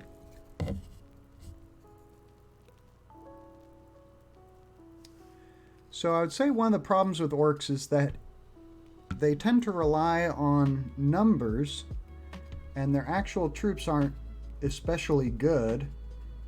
And yet, as soon as you try to mix in anything else with your orcs in terms of vehicles or what have you, it cuts into your numbers so much that that kind of strategy falls apart. And I think that's why you've seen people succeeding with lists of all buggies, is because the sort of standard orc boy is not really that useful in the current edition. And I feel like the root of the problem has to do with how you score and win the game in 9th edition. Generally, to score points in 9th edition, you need to have your models on the objectives, which are going to be probably 4 to 6 points on the board that you have to control to score points from turn to turn, starting on turn 2. And so in order to stay on those objectives and score those points, you basically need models that can stand up to enemy fire and endure. And orcs have been upgraded to toughness 5, which certainly helps against a lot of armies, but they generally have no armor save, or only a 6-up armor save. And it's very common now that every weapon in your opponent's army might ignore that 6-up armor save.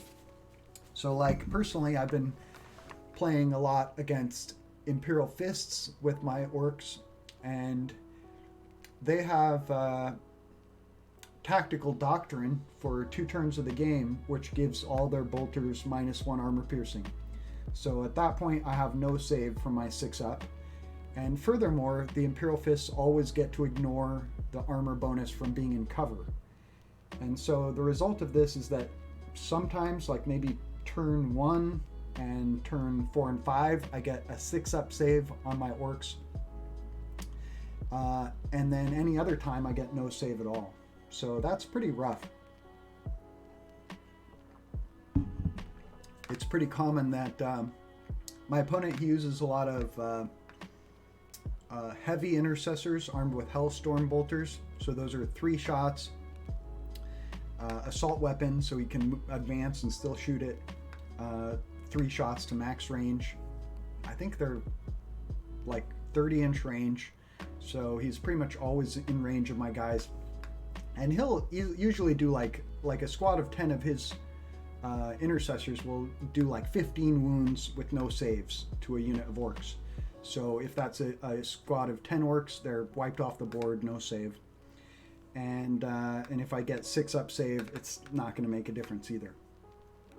So it's been pretty brutal for my orcs. I would say I have kind of a traditional army style of some battle wagons and trucks and transports filled with boys and tank bustas, which are rocket launcher orcs. And I've been really struggling a bit in 9th edition. I feel like that kind of army style is not well supported by the codex. The new models that have come out for orcs have been a bunch of beast riders riding on squigs. So you've got like Beast Boss on Squigosaur, Knobs on Smash of Squigs, and Squighog Boys, who all got a ton of new rules, and I think basically the codex encourages you to play them. And for the rest of the models, you basically lost a bunch of stratagems, and you're getting kind of a little bit left behind by the meta, is my impression. But I would say what orc players really do have going for them is their own attitude. Generally, like, every time I played against an orc player, they've always been just there to have a good time and aren't too worried about if they win or lose. Not like they're not going to play well or try hard, but that really they've just sort of brought a good attitude to the game. And so I've tried to do that too, and I basically find that showing up to the game with the right attitude, I'm always having a good time with my orcs. And win or lose, I, walk away from the table smiling and am looking to shake hands with my opponent at the end of the game. So I do think that the orc players kind of have a good culture, and I don't know exactly where that comes from, but I think part of it is like the lore of the orcs. The fact that the orcs are sort of looking to have a good time by having a good battle, and the tougher the opponent they find themselves fighting against, the better a time they're going to have. And so that's kind of like the orcs never lose. If they win, they win, and if they lose, they still win because they had a good match. Good matchup. Tough opponent. So I think that's interesting. It's almost unique in the world of 40k that you have a whole faction of players who are known for their good sportsmanship and good attitude. But that's part of what made me want to start collecting orcs, and it's part of why I do enjoy playing them. So that was kind of a surprise. Zombified. Yeah. Box art Space Marine. All right. Let's see here. So we covered kind of different styles of orc build. They do have a rule called the ramshackle rule, which is basically like their vehicles are sort of, built without a plan and often have sort of unnecessary parts bolted on. And the ramshackle rule gives you a chance to ignore some damage when you get hit. And it used to be quite a strong rule that would basically mean no matter how strong a weapon hit your vehicle, there's a chance that it hit a non-essential component and it gets reduced to 1 damage. And this rule got a huge nerf in the new codex, where basically now it only kicks in on low strength weapons, and all it does is reduce the damage by 1. So if you're hit with like a high power weapon, it now does nothing at all. And that's hit orcs pretty hard, I think. And that's kind of like not helped the style of army that I play, which has a few big vehicles mixed in with a bunch of boys and infantry. Well, now we can see kind of the effect of the ink wash on the black vehicle. And it still looks like there's a lot of silver on it, but at least it's not as bright as it was.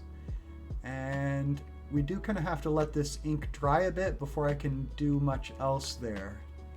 At the same time, I'm not sure if the super glue here is dry enough that I want to touch it with a paintbrush yet either.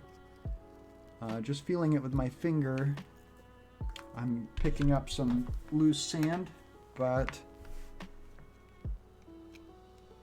I feel like I'm also getting a little bit of stickiness still from the paint, or is that just from an ink wash that dripped down? Maybe the glue is dry. That would be something we could do, is paint on the base while we wait for the ink wash all over the vehicle to dry. And then I think we'll be coming in with the white paint to start adding some decoration. How's your Space Marine coming, Zombified? For the base, I think I'm going to mix brown and red. And I'm actually going to be trying to paint it a color similar to the red sand. We'll mix Gorthar brown layer paint, XV88 base paint, and Wazdaka red.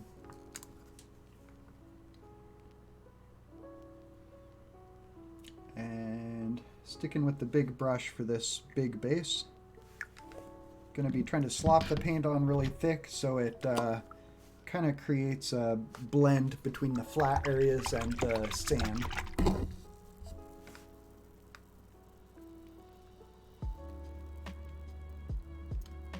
So let's see, one of the new mechanics they've introduced in the new codex is calling the Wah. Wah has always been the orc battle cry, and it's kind of a joke battle cry because Wah is the orc spelling and pronunciation of war. So they're trying to shout war, but to them it's wah. And orc players, since time immemorial, have enjoyed shouting wah at the table at key moments when they're charging into battle or attacking. But now the wah has become an actual rule that you invoke in the game. Maybe we'll water this down just a little bit to help it flow easier here. Yeah, this is looking good. Just going to paint this all over the base and then probably just come along with some static grass and then call it done. So now the wah rule is basically you have to have your war boss on the table. He's like the orc equivalent of a general. And he can be riding in a transport, but he calls the wah, and then for 2 turns your whole army gets a powerful buff, extra attack. The first turn of the wah they can advance and charge. And so that's fun, and it gives you a moment to call wah at the table and do your best orc impression, which is part of the fun of playing orcs, getting to act a little crazy while you're playing the game. And besides the war boss, the other kind of important character to the orcs is the big mech. An orc mech is basically the equivalent of an orc engineer, and they're the ones who kind of design the orc vehicles and assemble them. And Big Mech is basically the head of, the head engineer of an army. And some orc mobs or orc was, as they call their armies, are led by a Big Mech. And generally in those kind of armies you'll see more vehicles. And the most famous orc war boss would be Gazkul Thraka, war boss of the Goths, and the sort of biggest, baddest orc in the galaxy.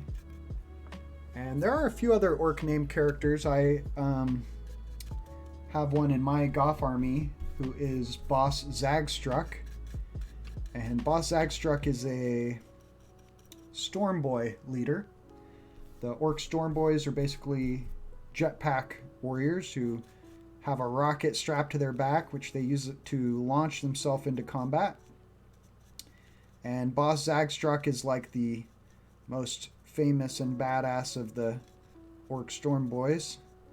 And he, according to the lore, he even has his own planet Zagstruck, where I think he has like giant statues of himself, kind of like Mount Rushmore here in the United States, which is kind of fun. Gonna have to mix up a bit more of this brown. Might make it a little more red, maybe.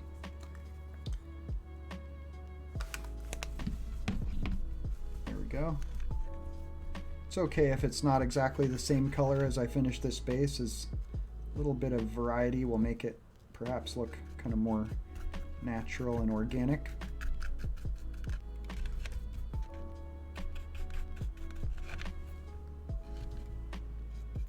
Now I did not prime this base, so I am painting this paint directly onto plastic, which is not the best idea. But if some of it chips off, no big deal. Zombified says, it's something I do an hour here and there. I have yet to really finish a model, but I get to the point where I'm unsure where to go next, and that puts a hamper on my motivation. Well, I feel that. Especially when I was starting out painting Space Marines, I was basically trying to make each model absolutely perfect, and that created kind of an impediment to me actually painting. I remember in high school I painted one Blood Angel Sergeant with a power fist, and I really liked the model and I wanted to do it perfect, and I did a good job on him, but it took me forever. I'm sure forever was probably just like a few sessions, but felt like forever. It felt like, oh, I'm never going to paint a whole army like this. And I really didn't. wasn't until I came back in my 20s and started painting again after working as a, or I guess it was probably during the time I was working in video games. Working at a video game studio, sometimes we would work very long hours, and I would be doing art and animation for like, 8 or 9 hours straight at the studio.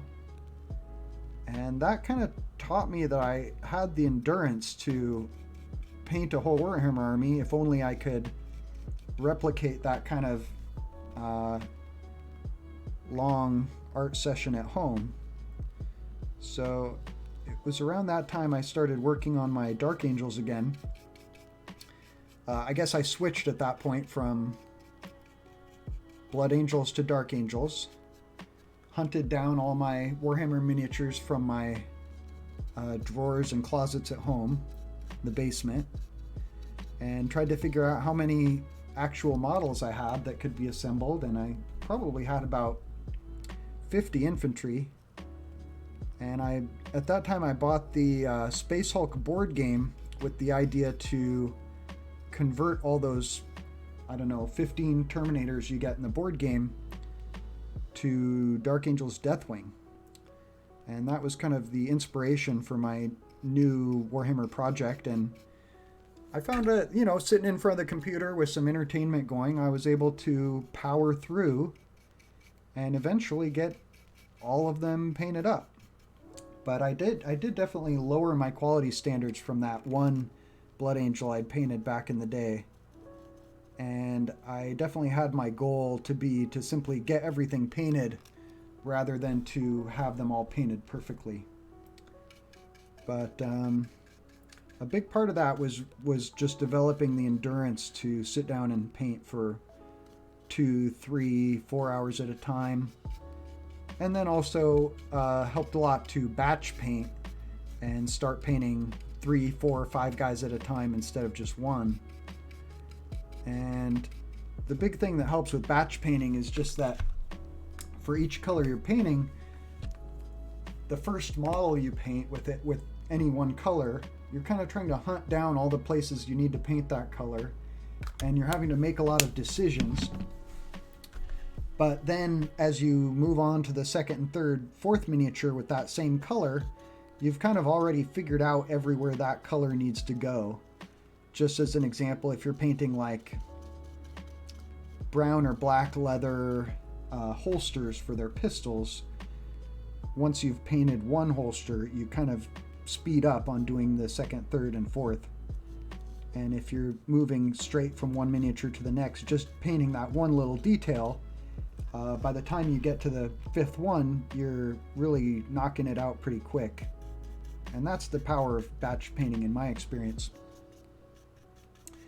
And when I've done some batch painting here on this channel, I found that, I'm basically finishing 3 models in 3 hours versus 1 model in 2 hours.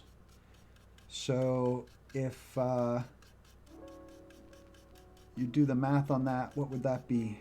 Going from 2 hours per miniature down to 1, I guess you're getting them done in half the time.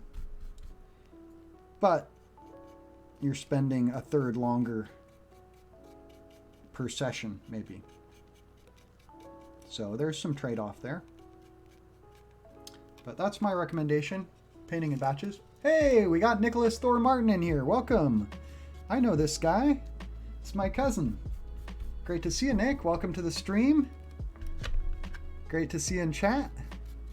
I'm working on my Ork X-Wing here. 1 of 2. I'll be doing the second one tomorrow, and you can see here's the Ork pilot driving it, having a great old time. I had a dream once where I piloted an X-Wing, and I flew it out of the hangar, and I was flying through like a fleet of spaceships, kind of like in Empire Strikes Back. You see a lot of scenes of the Rebel fleet, or Return of the Jedi. The Rebel fleet with X-Wings kind of dodging in between the bigger ships. And in my dream, I started to accelerate the X-Wing, and when it really got up to high speed, it was like terrifyingly fast. And it really makes some sense that you know, with the speed that they're able to go in the movies, it would actually be pretty scary to be driving something that fast. I rode motorcycle for a while, and motorcycle also sometimes gets going fast enough to get quite scary. So that really stuck with me. I thought, yeah, driving an X-Wing would probably not be just fun. It would probably be pretty exhilarating and terrifying. Well, next up, what are we going to paint? We just did the base red here. And I'm thinking we're going to come back and paint some decoration on this guy now with white, as black and white are kind of the main colors I'm going for. But maybe first we'll use some black and do a little bit of touch-up. I went a bit wild with the silver earlier, and I did want to kind of mellow that out a bit here and there. And we're talking about orcs in Warhammer 40k in the current edition, their background and playing them in the game. And I was just talking about their characters, the orc war boss and the big mech, who's like their engineer, and some of the orc named characters like Gazkul Thraka and Boss Zagstruck. It's a little overboard with the black here. I'm just going to water this down and kind of dab it around a little more. There we go. And I'm just kind of trying to back off the silver a little bit in some areas where I think it was overkill. I was dry brushing that on with abandon earlier. So building an orc army, you kind of have to decide what kind of archetype of orc army you're going for. So that would be like the Green Tide, where you have tons of infantry. The Speed Mob, sort of the Mad Max army, where you've got a bunch of vehicles and buggies and flyers. Or if you want to go for more big stompy vehicles like the Stompa or a Dread Mob with a bunch of Def Dreads. Those are kind of the main ones that people go for. And I would say they're all pretty viable. Or you could do like me and just kind of mix those together a bit. Nick says, have you ever listened to the role-playing podcast, The Unexpectables? No, I haven't. I'm only really aware of two role-playing games. You've got, of course, Critical Role, which I'd say is the most famous of the Dungeons and Dragons shows on YouTube. And I don't know if they also have a podcast, but I would assume you could just listen to that. And then the other one that I did watch, which is the only one I've really been a fan of, is the one by Brian Posehn, the comedian. He had a Dungeons and Dragons role-playing podcast called Nerd Poker, which I highly recommend to D&D players. I thought it was really funny. It probably gets a little bit adult at times, but Nerd Poker had a very fun sort of campaign story arc that I thought was very much like something that someone who's been playing D&D for 20 years would come up with. Nick says the Unexpectables have done a series of one-offs with 40k orcs called Da Crew. It's kind of funny and over the top. Well, this does sound like something I would enjoy. Oh yeah, cool. Well, I should totally check that out. There is a pretty I guess maybe even a couple well-known Warhammer 40k RPGs. I think there's been one where you play Inquisitors or members of the Inquisition, and there's been another one I think where you play Space Marines in the Death Watch, and both seem fun.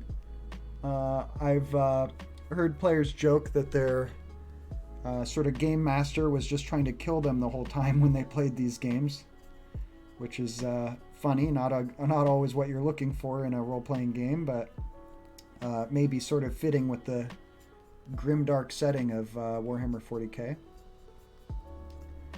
Well, here this watered down black is kind of mellowing out that silver like I was talking about. I do want the vehicle to read as black, not silver, and this is helping with that.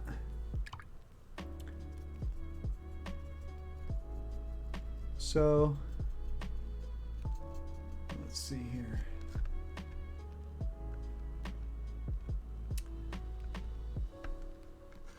In terms of building an orc army, you kind of have to decide if you're going for numbers or durability.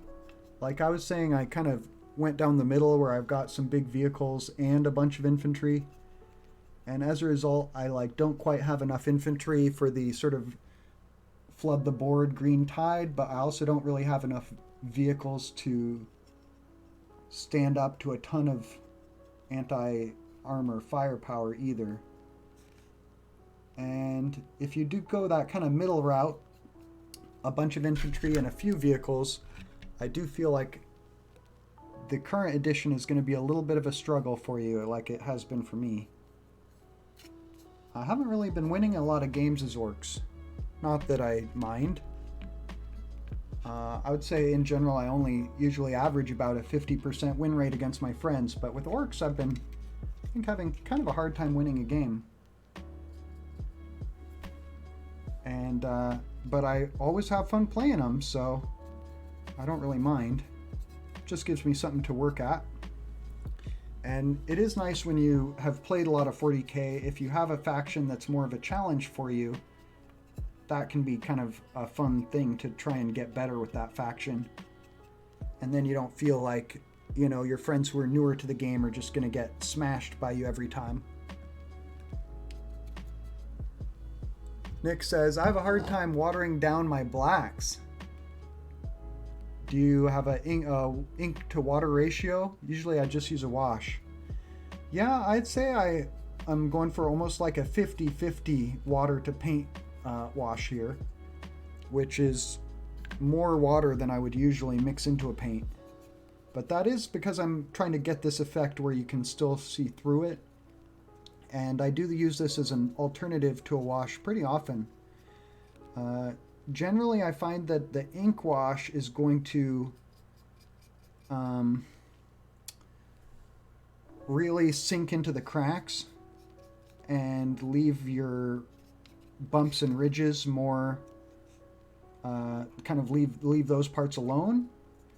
And so if I'm trying to darken everything up a little more uniformly, I find that the watered down black covers a little more uniformly. And it is nice that you have the sort of variation where when you want it darker, you can just mix in more paint, and then if it was overkill, you can just slap some water on it and it will start to flow off those ridges into the cracks more. So I like how that's looking.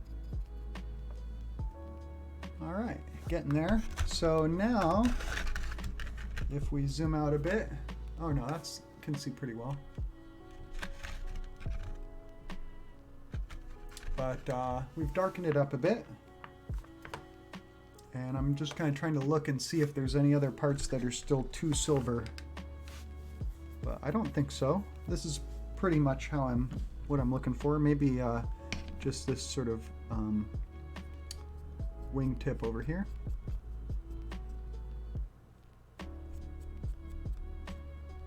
All right, fun.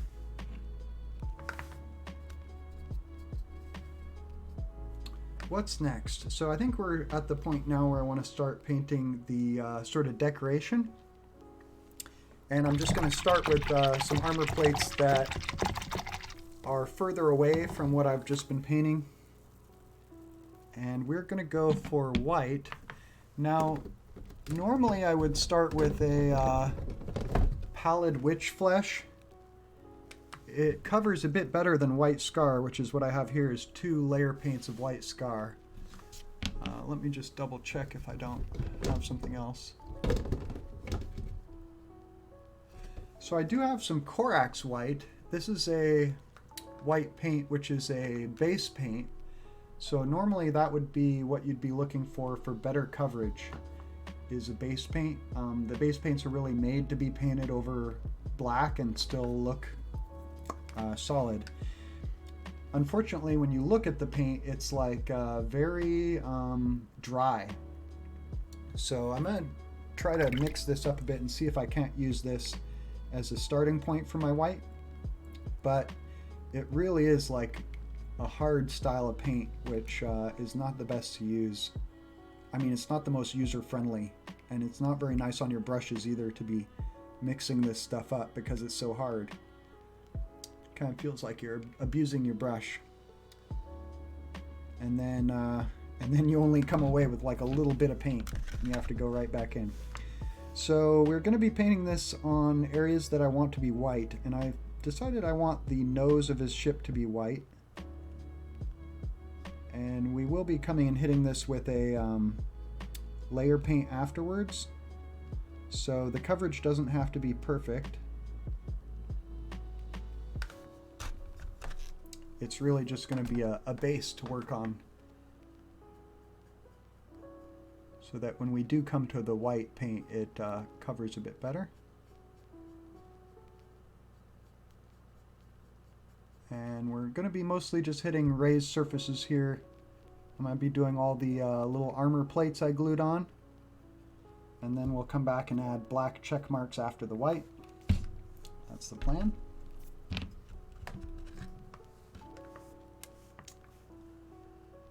Let's see here. So if you're making an orc army, you kind of have to decide what style of army you want to build. If you're going more for infantry or more for vehicles.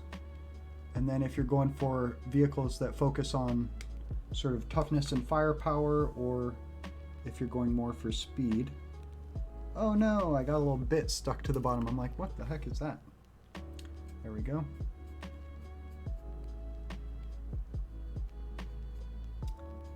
And then like no matter what kind of orc army you build, it's probably going to be kind of an uphill struggle when you come to playing the game. So you want to just make sure and bring that good attitude of being there for a good time and not worrying too much if you win or lose. Some orc armies can be very strong, but in general I find that they are one of the harder armies to play. And I think part of that comes down to the 9th edition rules. Generally, your tables are going to have a lot of terrain. Generally, that terrain is going to be slowing you down and acting like kind of a roadblock, forcing you into a couple lanes across the battlefield that you can have kind of a traffic jam of vehicles, especially large vehicles, trying to get around the terrain. So that'll slow you down. And then for the most part, your infantry have to pile out of a vehicle before it moves. So that slows you down.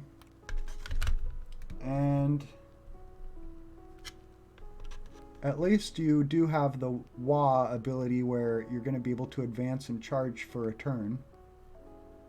But what I've found is generally when I play Orcs in 9th edition, I have a hard time getting my units actually into melee combat, which is my goal. That's where they shine. But usually I'm making it into combat with maybe like 1 or 2 units by like turn 3. Even on like a smaller board. Just because I'm having to drive around terrain, spend a turn on an objective. And oftentimes the opponent will kind of hang back because they can plainly see from the kind of army you're playing that you need to get into melee combat with them. So if they can, they'll often hang back on 1 or 2 objectives near their deployment zone, meaning you have to get basically all the way across the table to attack them. And so that's been a real challenge for me. And then when you are getting into combat with maybe like 2 units, they might have quite effective Overwatch fire that can basically destroy one of those units before it makes it into melee. And that is a situation where they're getting to shoot at you on your turn, and then probably shoot at you again on their own turn. So Overwatch being like a free round of shooting out of sequence has been very strong, and there's several ways in the game now to get improved Overwatch. So like if you're in terrain which has the defensible keyword, you can Overwatch hitting on 5 and 6 instead of needing a 6. The Imperial Fists I'm often playing against can get extra hits whenever they roll a 6. And they can spend command points to get 2 extra hits instead of 1. So that can make their Overwatch quite powerful. Oftentimes they're going to be able to reroll 1s when they're firing Overwatch, which also increases the chances of getting 6s. So, and then if you do make it into combat, Space Marines have gotten quite strong rules-wise. Like Primaris Space Marines, with their toughness 4 and their, or 5 in the case of heavy intercessors, and their good armor saves, they're often going to survive your attacks that you're able to make, and then hit you back quite hard. So I found that my Orks tend to almost bounce off of Primaris Space Marines or get beat down when I go charging into them. So if you're basically trying all game to make it into combat, and then you finally do, and you just get kind of beat in hand-to-hand combat by Space Marines, then that kind of also shows you part of the problem with their strategy. And that can happen against a lot of factions where your Orks make it into melee and then are actually having to fight against something that's stronger than them. So those are some of the reasons Orks have been having a hard time, in my opinion, or at least Ork builds like the ones I tend to run. Well, here you can see how the white is starting to look, and it is kind of a gray white, this Corax white that I'm painting on. But it's not really like standing out that much. I think I need to add some more decoration besides just these panels. Some ideas I've got are to do either like a racing stripe, maybe checkered racing stripe down the side, or to maybe do some checker marks on the wings, like on the front edge of the wings maybe. And that's the idea that's kind of most tempting to me. And then do I paint it on just the top, or do I also paint it on this section here?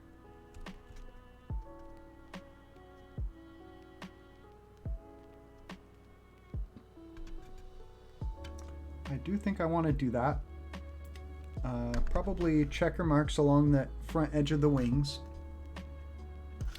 And I don't think I want to do a racing stripe down the side, just because there's a lot of stuff kind of in the way. Well, I don't know. Thinking about it. Making it up as we go here. But I guess the first thing I can do is start to paint some white along the front edge of the wings, where I'm pretty sure I do want to do checker marks. And with this kind of detail, I do want to be fairly precise with the brush, so I'm gonna have to do this part carefully. I don't care as much if the coverage is perfect, because I'm gonna come back on over this with a brighter white. This is just my base coat.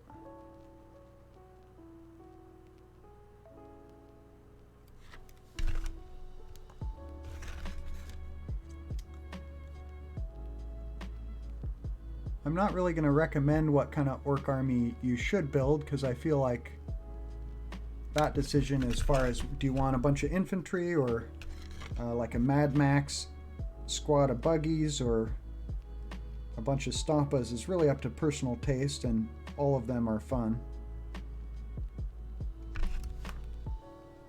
Well, we might have to do a little touch up there. But hey, they're orcs. It can look a little messy. You assume they painted all this stuff themselves. And they're not the most careful painters, probably.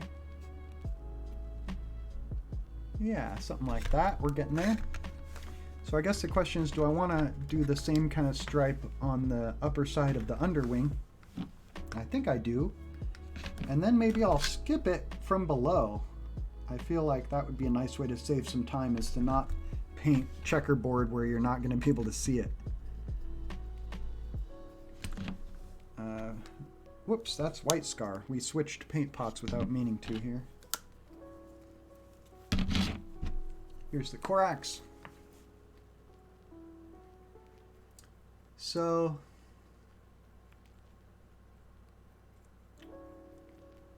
why is melee kind of a problematic strategy in 9th edition? Part of it is the power of Overwatch and the prevalence of terrain. It's hard to get across the table into melee, and sometimes your opponent can just kind of hang back on their side of the table. And then once you do get into melee, they're going to be able to overwatch at least once per turn usually. And all of this makes melee harder to pull off. But, and then I, also last time I made it into melee with my friend Mortimer's Imperial Fists, he surprised me by shooting in melee, where they were basically able to, I think, spend one command point and shoot all their bolters in melee at full strength, which just blew orcs away. And a lot of armies have counters like that will surprise you. But a big problem for melee armies is the fact that 9th edition is so focused on holding objectives and standing on objectives. It means that the best sort of melee armies are able to go from sitting on their objective to, in a single turn, charging your troops that are sitting on your objective, and then have enough combat power to like wipe them out and take the objective from you. So orcs that are riding in a transport and then get out and have to walk on foot and try to charge across to another objective, usually they don't have enough movement to do it. And then if you instead drive the vehicle they're riding in off of your objective and charge it across the battlefield, then the orcs are not able to get out on the same turn. And therefore you're not usually going to have enough combat power to actually clear the enemy off of their objective. And if they have objective secured rule like their troops, then your vehicle can't even take the objective from them. Or at least they'll still be holding it while you're on it too with your vehicle. So the armies that are able to do melee really well tend to have stuff like giant monsters with very high movement that can go from sitting on an objective to charging across the table to an enemy objective, and then hit with enough melee power to wipe the enemy off of it. So stuff like giant Tyranid monsters that either run very fast or have wings, or in the case of orcs, your buggies. Some of those buggies have strong shooting and melee, and they have the high movement. So they are basically the units that have that good mix of high combat power and really fast movement. And I think that's why they were basically the only style of orc army that's been doing really well in 9th edition, and therefore got hit with a bunch of nerfs from Games Workshop. So that has meant that orcs are in kind of a hard spot recently. The whole melee infantry, I think, are in an especially hard spot right now, or not well supported by the rules, basically. And then there are some specific ways that you get rewarded for building your orc army. Ninth edition currently has Armies of Renown, which is a thing where you basically build your army according to certain rules that they lay out and pay some command points, and then your army gets some kind of special rules as a result of bringing a certain combination of units. And this is sort of a revival of rules that we had in, I think, 7th edition, called Specialist Detachments, where, again, they would sort of spell out an exact list of units, and if you brought exactly those units, you would get some special rules. And I think a lot of people were glad when they did away with Specialist Detachments because they felt like they weren't balanced. Do I play Clash of Clans? Nick asks. I did. I played Clash of Clans about maybe 7 years ago. I was briefly addicted to it. And then I kind of realized, like, they were trapping me in this, like, time waster where I was going to keep progressing in the game, but overall the feeling was always going to be that I was progressing to where? To what? It was a fun way to spend some time, but I guess I've tried to replace like video games with other activities. Like even if it's just watching YouTube, I'll watch 40k battle reports, and it'll kind of inspire me to work on my own channel. I would say that's kind of where my time wasting has gone to, is watching YouTube. But Clash of Clans, I remember it being fun. I like the idea of building a base. And I do admire it as like a successful game, which has been well marketed and fun and has a lot of fans. At the time, it was actually kind of like my boss at Starbucks. Manager was like not a big gamer, but he was super addicted to Clash of Clans, and his enthusiasm for it was kind of what's the word where it rubs off on other people? Infectious.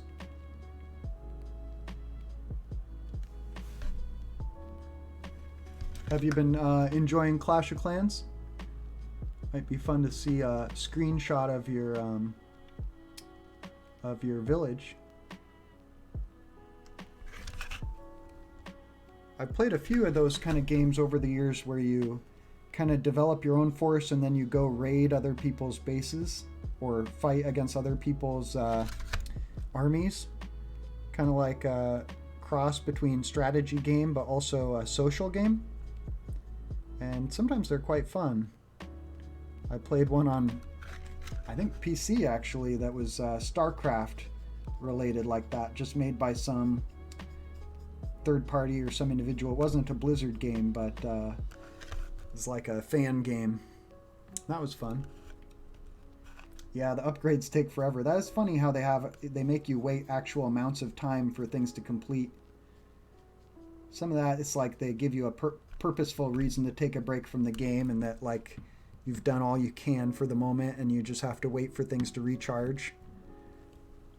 And it's kind of nice having a game like that where you can sit down for 10 minutes and play it, and then it like naturally comes to a breaking point where there's a built-in reason to stop. You've had the same base for almost a decade. Wow, so you must have started playing it around back when I was playing it. That's cool. Yeah, I'd be super curious to see how far it's advanced. I bet it's looking pretty cool. 40k game like that could be really fun if they did it right. Could be into that. The last video games I was playing were 40k games. I was playing some Dawn of War 2, which I've been playing forever. I don't think I started it right when it came out, but it was one of those ones that I could still enjoy, kind of no matter how much time went by. And then the other one was Deathwing. the kind of Space Hulk video game where you have a squad of 4 Terminators playing a cooperative game against a spaceship full of aliens. And I played as Beekeeper was my handle, and that was fun because I felt like kind of known in that very small community of gamers. I liked helping new players learn the game, teaching them the good routes to get around the ships and that kind of stuff.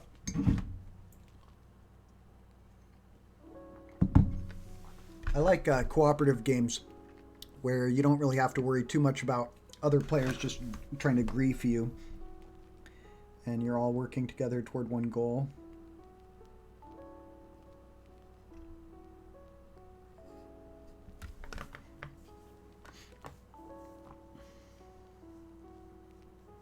Warcraft and Starcraft were fun back in the day. Yes, they were. Those are some classic games. I'm still waiting for like Warhammer 40k Starcraft. I feel like when Starcraft came out way back when, it was very much a ripoff of Warhammer 40k. And seeing the like a crossover between the two just seems so natural. And yet it's never really happened, has it? And also it's like, by today's standards, StarCraft 1 at least is such a simple game. I feel like if you had a really simple game like that, then it might actually be possible to see, you know, tons of unit options. So the game I always kind of wanted to see was like StarCraft 1, but with every single unit from Warhammer 40k, which would, of course, would be like 500 different units to choose from, with, you know, I don't know, 8 factions. I think that would have been really cool. And the whole thing of like having Space Marines who are different colors, I mean, that's a thing from StarCraft. Being able to like easily recolor your whole army with a couple clicks seems like pretty natural for that style of game, which would be cool for Warhammer 40k, where choosing what color you want your army to be is half the fun. Well, I'm starting to go over the white areas with the white scar here, which is a brighter white. And I'm trying to water it down a little bit so it still covers well, but also flows well. It's also kind of a chunky paint, which is prone to little bumps and stuff, and having kind of like grit mixed into it if you don't mix it enough. But we don't have to be totally perfect on these white areas, because we're going to be adding a black checkerboard pattern to them, and that's going to kind of hide the inconsistencies in the white somewhat, just to have it broken up with a pattern. But hey, I think we're getting there. Maybe I'll do a bit more white on the nose of the ship here.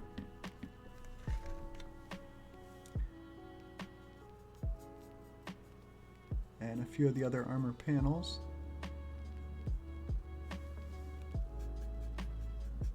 Goths are kind of easier than a lot of, well, I guess anyone can, I guess you can use any color primer now, but I really enjoy being able to start with black primer and have the model be essentially halfway painted or base coated, just since you want most of it, or a good part of it, to be black anyway. It really speeds things up, especially on a big model like a vehicle. There we go. Awesome. All right, I think we're just about there in terms of the white. Maybe let's have a look at the back. Make sure I'm not forgetting any armor panels. There's these ones behind the cockpit, but I'm not too worried about those.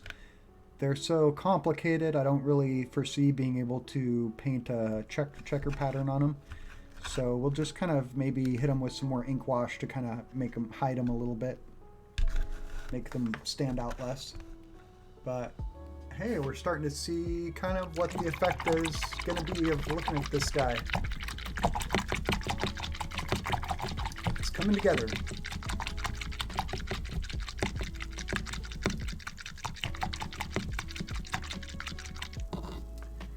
So to have an effective army in 40k, you basically need to be able to stay on objectives while wiping the opponent off of theirs.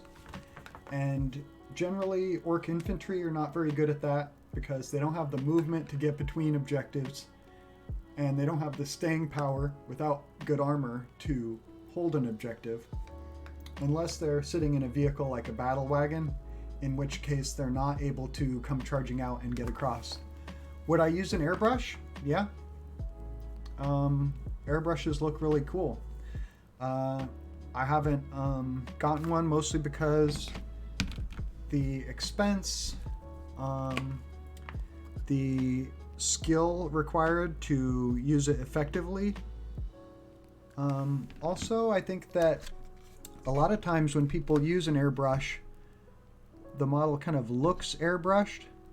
Like airbrushing tends to have kind of an identifiable look to it that sometimes isn't really what I would want to go for. And I mean, you kind of get that from whatever tool you're going to use. If you use a brush, it's going to have its own kind of idiosyncrasies too. And I kind of use airbrush a little bit just by using primer. I will try to have my primer color help me out with how I'm trying to paint my model. So sometimes I do use two different colors of primer, where I'll spray the model with a black primer, and then I'll use some white primer from above to give it kind of a highlight from above with primer before I get started. I'll show you an example of that. Here you can see a model where I use that technique. So first I primed in black, and then I gave him kind of a white primer from above, and it gives the model like a little bit of pre-shading before you start painting. This is a 3D printed Ogren from Etsy I just got last week. Pretty excited to paint for my Gene Stealer cult.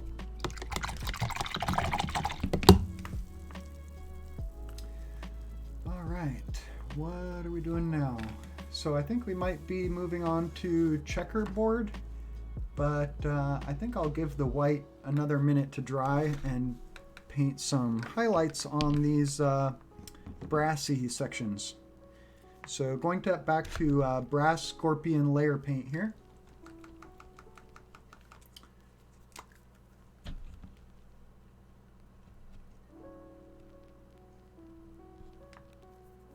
Same, bursts look good, but I agree. Yeah, I think one thing that would be really cool to have airbrush for is when you're trying to do object source lighting and you want it to make it look like part of the model is glowing. Airbrush is kind of an easy way to get that soft color very gradually spread across an area without hiding all the color that's underneath. That's maybe what you mean by bursts. Let's see here. So I guess I would feel like some of the things that just make 40k pretty hard for orcs right now would be Overwatch. Overwatch can be quite good, and if you're trying to make it into combat, that's gonna really be a thorn in your side, especially if you're playing against what are they called? I wonder if we should do this with the smallest brush. Probably. Alright, gonna switch brushes here. Tau Overwatch is especially punishing, but I've also found Imperial Fist is just about as bad with their extra hits, exploding sixes and that kind of thing. Oh, I never got my smallest brush out. I was thinking I wasn't going to need it.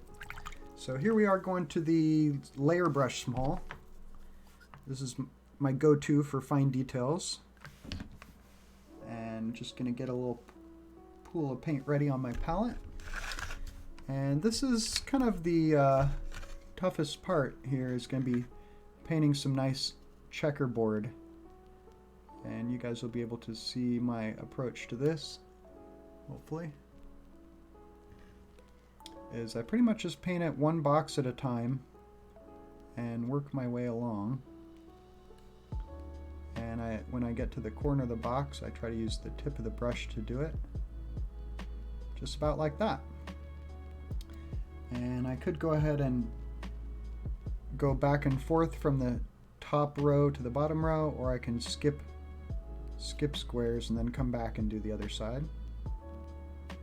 And it's never perfect, but you can either be okay with the imperfections, or you can come back and do touch up with white and then black and then white and then black until you're happy with it.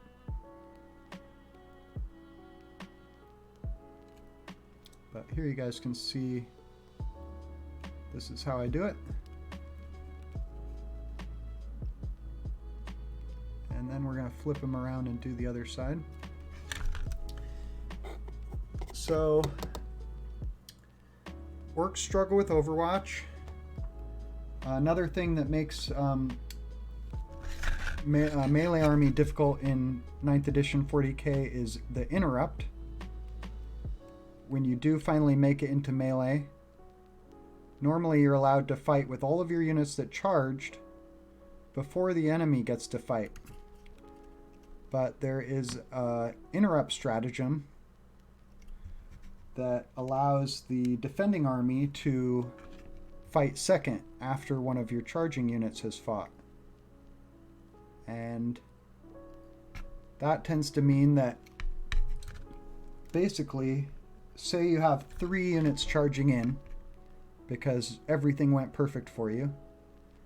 Your opponent's going to be able to shoot one of those units with Overwatch, potentially with devastating Overwatch that cuts them down to just a couple models.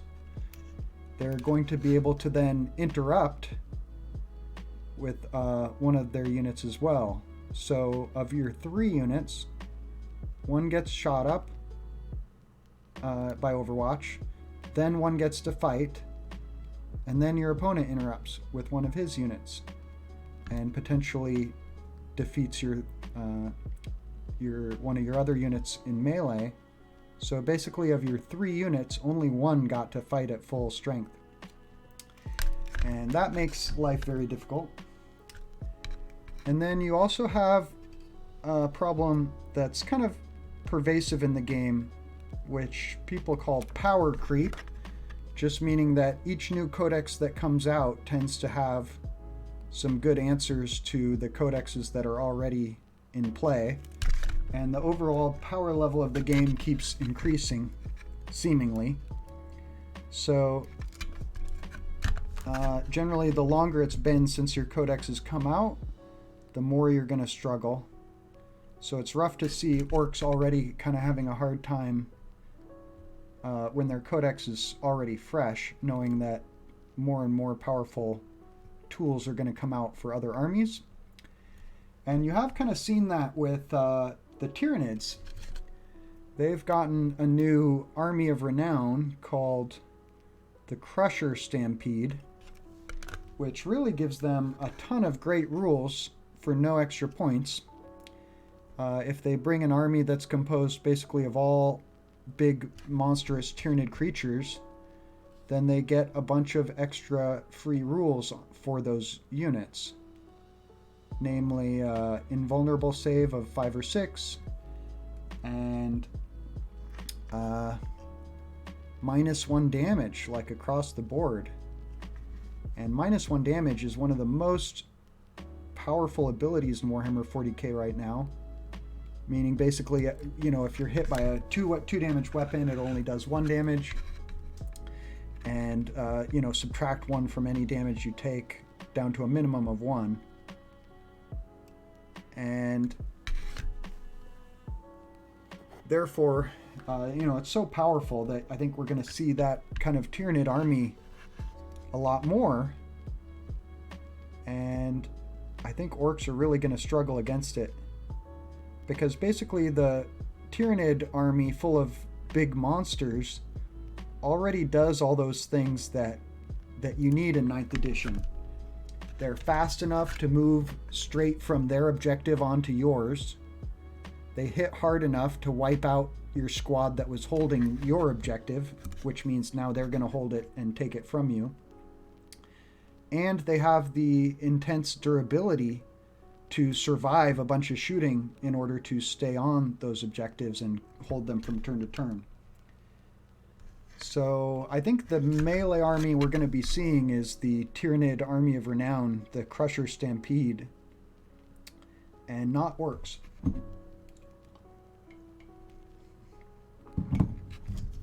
Maybe unless the Orks get a powerful Army of Renown. I mean, I suppose that's always a way that they could balance it. Give the Orks a new option. Generally, the Armies of Renown have some kind of limitation placed on them, like for the Tyrannid one, you're not allowed to bring any 1 wound models. But I have to say, I don't think that's a very I don't think that's much of a penalty.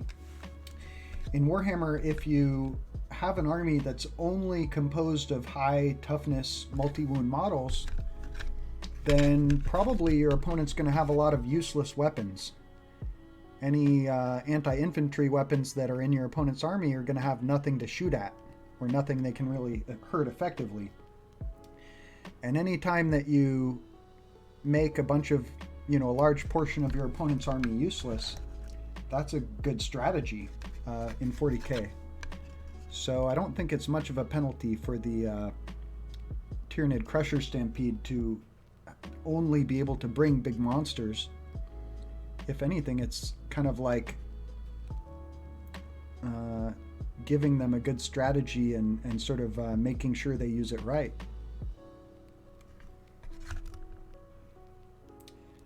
When I play against Mortimer's Black Legion, he often brings,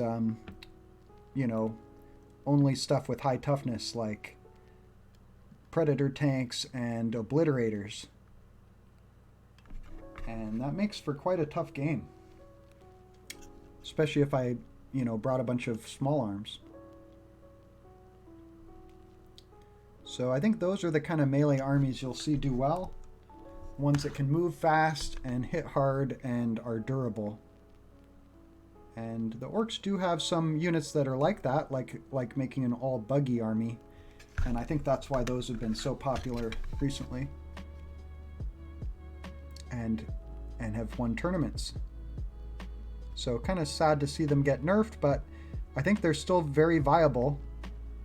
Basically, the nerf that they got was that you can no longer bring units of 3 of the same buggy. Or I guess you can, but you're, I think, limited to 3 total or something like that. Maybe it was no more units of 3 on the buggies, but basically you have to bring a more diverse group of buggies now. But you can still field an army that's basically all fast-moving, hard-hitting buggies. You just have to use more different types of them. So you can still play Orks that way, and I think people will. Saw Adrian from Tabletop Titans playing that style of Ork army and seeming to still do well. He famously brought the Ork buggy spam army to the No Retreat tournament, just sort of for fun, to be the bad guy, I guess, bringing the scary meta army.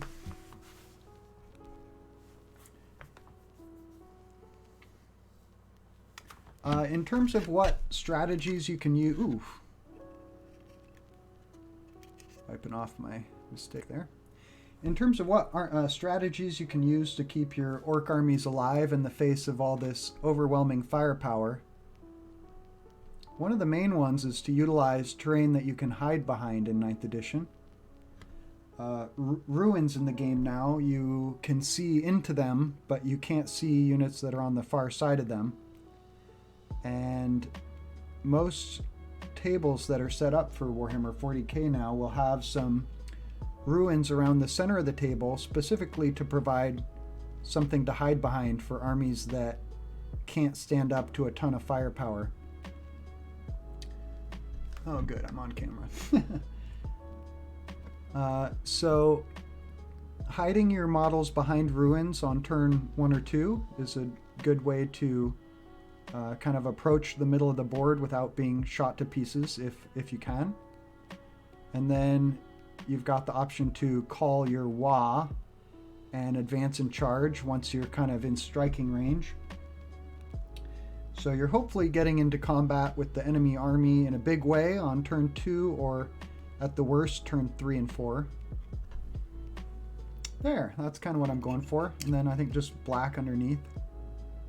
Looks like I got some white paint on there. Just try to run my brush along the edge. There we go. So black and white squares on the front and 2 rows on the top. Zoom out and see kind of the effect. Yeah, I think that looks great.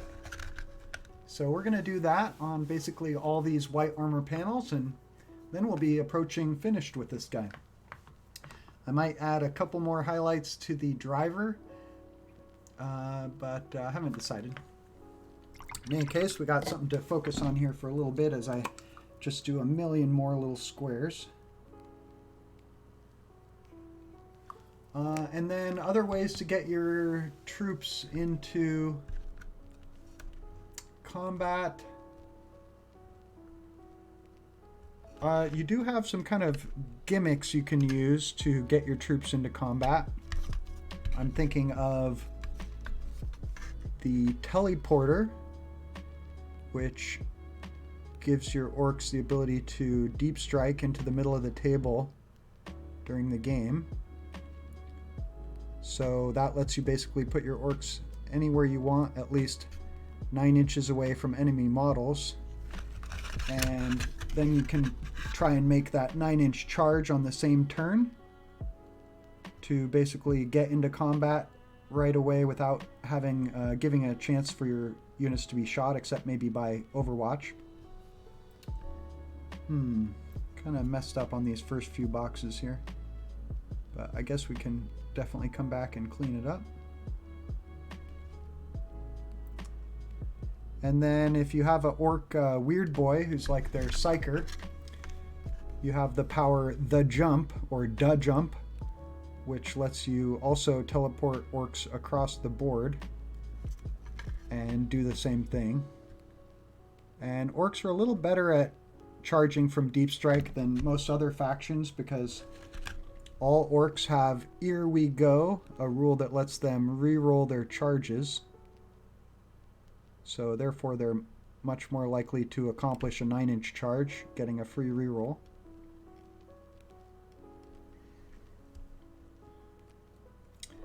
And then there's the specialist mob, truck boys. So specialist mob lets you pick one unit in your army, and instead of your normal clan bonus, like in the case of Goths, that would be exploding 6s on melee, 6s counting as 2 hits instead of 1. They would lose that, but they get to pick a specialist bonus to have in its place. And Truck Boys gives the ability to pile out of a truck after it moved and still charge in the same turn. So that can give one squad in your army a ton of extra movement. Maybe it's even one squad per detachment. I'm not sure. But that can let them get into melee a lot easier. Maybe even turn 1. I've heard of people using truck boys to get like a unit of knobs with huge choppers into combat on turn 1. Seems like a good combo. But I really hate to give up Goth clan culture on a melee unit in a Goth army. I mean, like the Goth clan bonus makes you better at fighting in melee. So to give that up on a melee squad in order to get truck boys seems kind of sad. But I guess I should get over that and just use it because it's a great tool. Instead, I'm usually more prone to take something like a specialist mob on my Burnabama, but those are kind of wasted on it. The best one lets it count as always being in cover, but I'm usually playing against Imperial Fists, and they ignore when a unit's in cover, so it wouldn't help at all against them. Instead, I usually take Pyromaniacs on it, which lets me, count... I think it lets me re-roll the number of shots on a flame weapon, or maybe it counts as minimum 3, which actually wouldn't be that good, because the flame weapon on a Burnabama shoots 2d3 shots, I think. So the minimum you could get would normally be 2. 3 is not much of an improvement. So yeah, I should probably try Truck Boys. And other than that, you could just stick your troops in transports. That way your opponent at least has to destroy the transport before they can shoot at the squad. And the transports usually have pretty good movement values, so you could move those up the table, let the opponent blow up your truck or battle wagon, and then pile your troops out, and hopefully you get that charge the next turn using all that extra movement. Plus you could usually pile them out actually closer to the enemy, depending on which side of your transport you bring them out of. And let's see, what else? I'm thinking probably Death Skull's clan have some extra durability. I haven't actually read the rules very carefully, because I had already chosen Goths for sure when the new codex came out. But sometimes you can pick a clan culture that gives you a little extra durability, and that can help you make it into melee. So those are some ideas. Also, Dread Mob. That's an orc army made up of a bunch of Killicans and Death Dreads and maybe like Gorkanaut, Morkanaut, Stompa. Those might give you the combination of movement and durability and combat power that works a bit better in the current meta and rules. So those are a few ideas. I was definitely thinking of making an army that was more like a Dread Mob at first, when I was planning on basically making a fully scratch-built army. And then I had my old friend who I had played 40k against back in around 7th edition, David, noticed I was building orcs on Instagram, and he just volunteered to give me a plastic bag full of orc infantry that he had lying around. So that was actually where I got a bunch of my infantry from, and that really changed the kind of army I was planning to build once I got all those for free. So can't complain about that. But I do think a Orc Dread Mob would be pretty fun.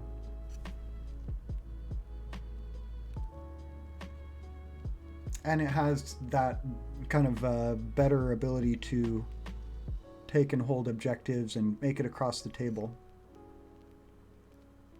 Plus it kind of does that thing where if you have all Death Dreads, then you kind of don't have any weak units. If your opponent brings a bunch of small arms, they'll have no good targets for them.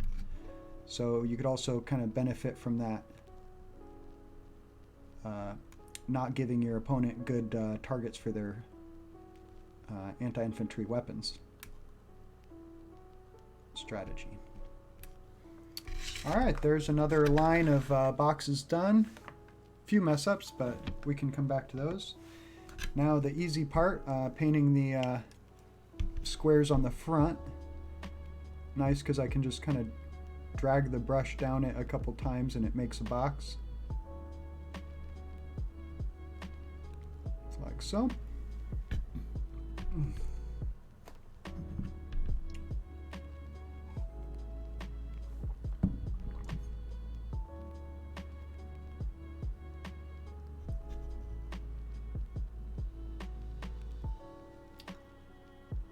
Looking at my notes here. Oh yeah.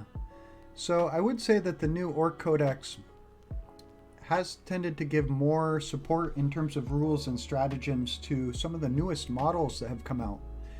And this is something Games Workshop does quite a bit, where they will give you rules incentives to play the most recent models that they've released. And it kind of feels like a you know, a way to sell more of the new models.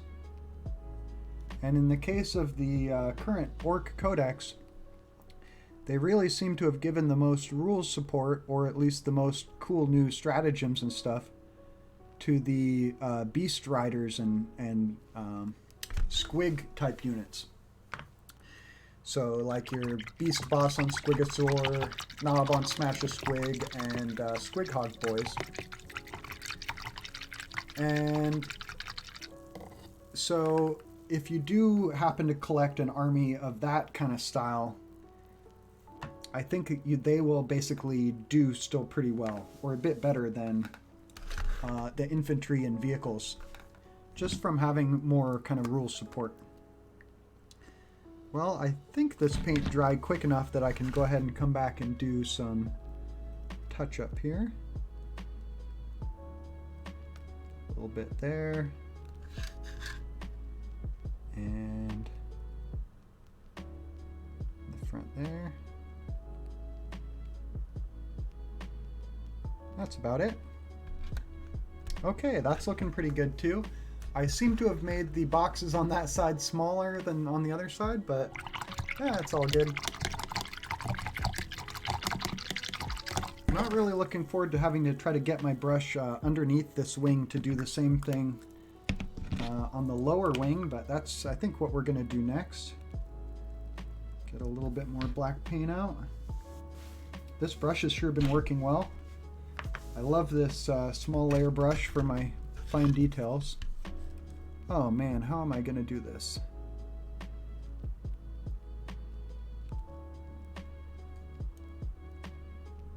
Sometimes I feel like I'm really making a mess when I try to do these checkerboard, but then when it's finished and you kind of look at it from a distance, it looks a lot better than I thought it did. So it is kind of one of those patterns that you don't have to be as perfect as you think to get a good result. Oh boy. Making a bit of a mess of this. Oh. Just reminding myself I can come back and do touch up later.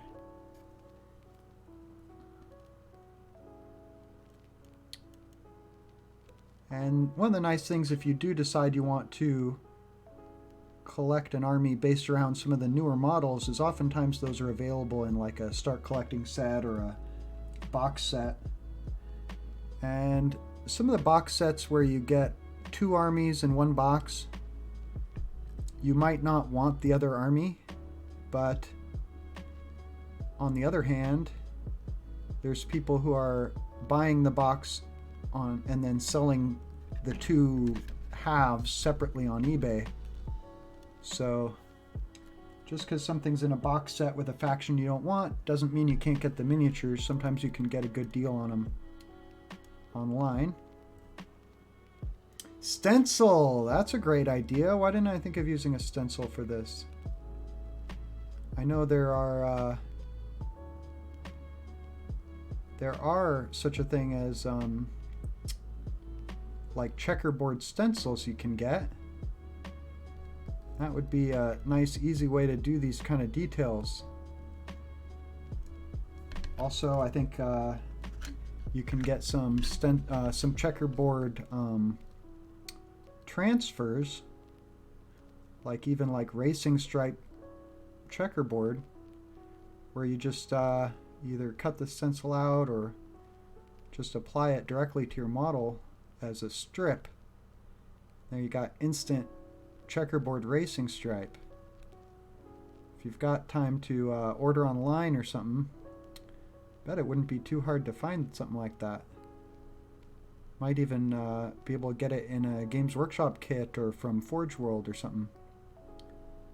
And I know now that there's more and more stuff showing up on Etsy where people create stuff for use by wargamers. So I think you can actually get some cool transfer sheets and stuff on Etsy. Might be a place to look if you're trying to find something like a checkerboard pattern, or if you're trying to find like a transfer sheet for a Space Marine chapter that's uncommon, for instance. Well, we're making some progress here. It's hard not to be able to turn the model around and hit it from the other side. Maybe I'm getting to the point now where I can. It was too hard to see in there closer to the center of the wing. Closer to the body of the plane, I mean. Oh, I'm really looking forward to playing these in the game. The DACA jet, when I was trying to decide how to assemble my flyer, my friend Mark got me a Ork flyer for my birthday, I think. And there's, I think, 4 different ways you can build it, depending on which unit from the codex you want to make. You can either do a DACA jet, which is like the most basic, starts with just 4 super shooters. Or you could do the Burna Bomba, which is the one I chose. And I chose that one because it has missiles, and I thought it was cool to have, you know, more weapons, and having some missiles to shoot would be fun in the game. And it has bombs it can drop, which is cool. And I love that it had a little ball turret on the top with a grot inside that could spin around. And I just definitely wanted to build that on my model. So I went with the DACA, with the Burna Bomba. And the other 2 options are the Wazbomb Blast Jet, which has the most awesome firepower, but also costs the most points in the game, or the Blitzabomber, which is kind of based off the German dive bomber from World War II, was my impression. And so I ended up going with the Burna Bomba, but I kind of had a little bit of regret, like maybe I should have gone with the DACA jets, or a DACA jet, because they're fewer points in the game, so it's like less investment. If your flyer gets blown up in 1 or 2 rounds of shooting, then you haven't lost as much. I have had games where my Burna Bomba got shot down in the first turn before I got to take my turn, and it felt like a pretty big loss in terms of points. I think it's about maybe 160 points in the game with rockets. Whereas these DACA jets are closer to 100 points each. It's easier to squeeze 2 of them into an army, and if you lose any one, you're not as disadvantaged. And they seem like they're still pretty effective with their just with 4 super shooters. Guess I'll find out soon enough. But yeah, quite excited to have 2 of them both looking like X-Wings. Feel like that'll be really cool to have them swooping around the battle, giving me flashbacks to Star Wars. I'll have to come up with some orky versions of Star Wars quotes.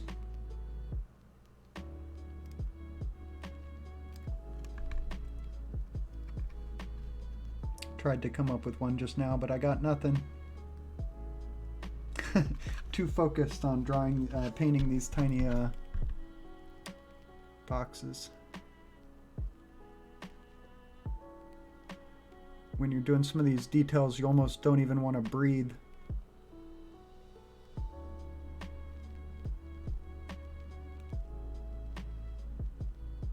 Almost done. Last one, I think.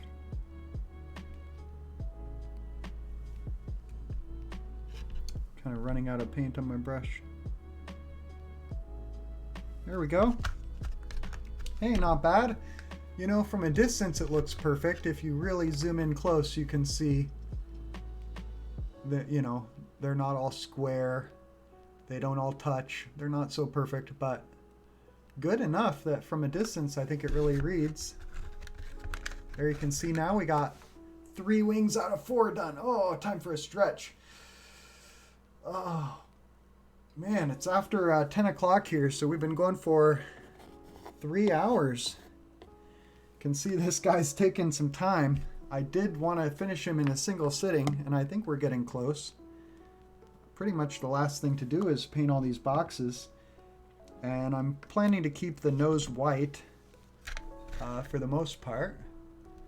So we're getting there. Let's keep at it. And we're doing the next lower wing now.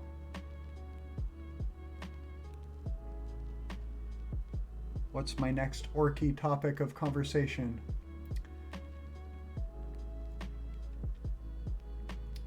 Oh, right. So I guess I was talking about how you might want to go with a sort of squig beast themed army. The new codex has introduced a new type of orc, or subclass of orcs, called beast snaggas. And at first I was kind of confused what a beast snagga was. And kind of my first impression was that it was some kind of snake bite orc. The snake bites are like the most primitive orcs. And the beast snaggas seem to be all about beasts, that much was obvious. So I kind of thought they were related to the snake bites. But what I've now figured out is that all the different clans of orcs all have beast snaggas. And the beast snagga is basically a beast snagger or catcher. Thank you. Nick says, perfect for an orc ship. Bravo. Thank you very much. I'm having fun with this. So all the orc clans use beast snaggas, and they're basically just the orcs that are in charge of catching and taming beasts. And I assume that includes the squigs as a food supply.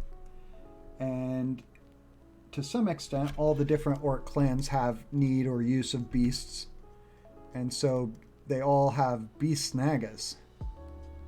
But I wouldn't be surprised if they were maybe more common with snake bites, who seem like they have more of a reliance on beasts and less of a reliance on technology.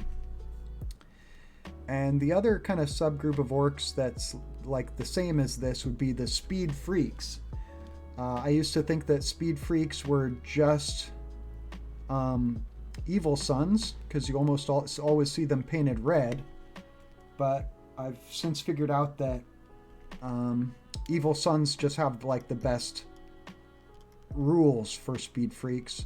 But basically, speed freaks are orcs that are obsessed with going fast, and they could also be part of any clan. That's my understanding. And in current codex, speed freaks are an army of renown, I believe. So similar to the Crusher Stampede for Tyranids, Speed Freaks army will give you some restrictions on what units you can bring, and then it will give you some extra special rules in exchange. And again, I feel like the army of renown for Speed Freaks is kind of problematic in that, for the reasons I've already explained, an army composed of a bunch of vehicles and buggies for orcs is kind of the best way to play them in 9th edition. You've got the durability, you've got the speed, you've got the hitting power, and I don't think they need any special rules to make them even better.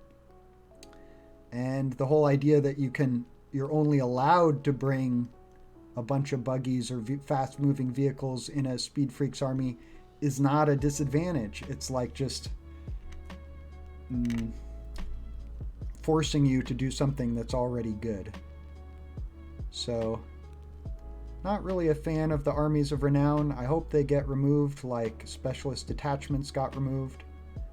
I don't think they're really good for the game. Sometimes I think they're being used to try to balance units that are in need of actually a points adjustment. Like with the Crusher Stampede army for Tyranids, I feel like they were partly trying to fix some of the balance issues with the giant monsters by giving them all these extra rules, feeling like they needed some kind of improvement. But what they actually should have done is simply adjust their points values or abilities on their data sheet. There's no reason to limit a rules correction to only a certain, format of army list. If the giant Tyranid monsters needed -1 damage, give it to them and adjust their point values accordingly. Giving it to them conditionally on the fact that you build your army a certain way is not the correct way to fix balance. Because then anyone else who brings that unit, it's still bad. And if you bring the Army of Renown, it's way better, but you didn't pay any points for that. So it's still not correctly balanced, in my opinion. But I know a lot of Tyranid players are super excited about the Crusher Stampede, and I think it is bringing a lot of enthusiasm to Tyranids. And I'm even excited to play against it, even though I think it's going to be super strong. I'm not afraid of it. I don't know if it's going to be totally broken, like -1 damage and 5-up invulnerable across the board. Feels like it's going to be super tough to play against, and maybe even like demoralizing to play against, which is not what you want from your game rules. But hey, it should be fun. I'm looking forward to trying it at least once or twice. But I guess with my Orks at least, I've already kind of tried to build them for fighting against stuff that has -1 damage, because Mortimer has been running 2 Primaris Redemptor Dreadnoughts that both reduce damage by 1 all the time. And so I've built 30 Tank Bustas to try to deal with that, and 30 Tank Bustas is also a good answer to well, I think it's a good answer to Tyranid monsters, but maybe not. Tank Bustas get +1 to hit when they target a vehicle, and I don't think that kicks in when you're fighting against Tyranid monsters, so might have a hard time. I do think that -1 damage is not my favorite rule. It leads to very ultra durable units that are sometimes impossible to remove. And anytime that you can't remove your opponent's models from the board, that tends to make for a very depressing and discouraging game. And I think that there's a lot of players who are going to be new to the game, who are going to be facing Tyranid Crusher Stampede and are going to be getting rather demoralized and feel like they need to basically buy all new models and change their whole army in order to have a chance of even like a chance of winning. And that's not really going to be good for the game if people are, throwing away their dice and models in despair. So I think the idea of giving -1 damage to an entire army for a couple command points is kind of insane from a rules point of view. But we'll see. I think most other people I've seen online are just super excited about Crusher Stampede, but I'm afraid it might be one of those things that's really fun to play and not so fun to play against. That's my impression. And I did see a game online played with Crusher Stampede, and I had that impression from the players. The player who played it was like laughing and cheering at the end of the game, and the other guy was like, well, thank goodness that's over. And it was very one-sided in terms of score as well, so we'll see if I'm proven wrong. Well, there's all 4 wings with checkerboard. Let's quickly get checkerboard on the rest of these armor panels. Gonna need a bit more paint.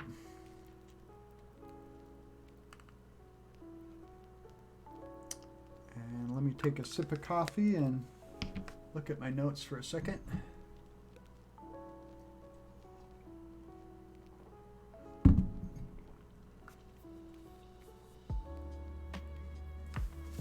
So I guess my final notes on playing Orks. You want to make sure you have the right attitude. Generally realize that you're going to be losing a ton of models And be prepared for that. Orc boys die super easily now, even at toughness 5. But if you bring the right attitude to the game, if you're looking for a good time and a good battle and you're hoping that you're up against a really tough enemy, then you're gonna have a good time regardless. Nick says, oh, had to plug in my phone. No problem. Glad you're still hanging out. I got the checkerboard done on the wings. And now we're moving on to these little armor panels here. I didn't do a very good job of estimating the size of grid that I need. Looks like 2, 4, 6. I ended up with like about 6 squares across. Let's see if I can kind of fix it coming back the other way. And I guess same thing vertically. I didn't really plan too well for how many I need. Because I think I guess I was originally planning to do just 3 rows. Maybe I'll try to go back to that. So that's going to be the upper box. Going for bigger squares here than the ones I already did, which should hopefully make it go a little quicker.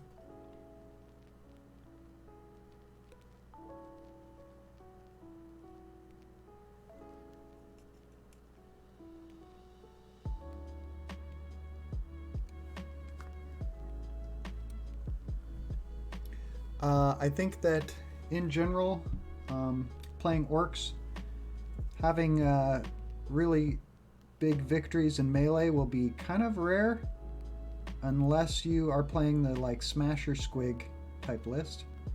I think we'll make this into just a bigger box.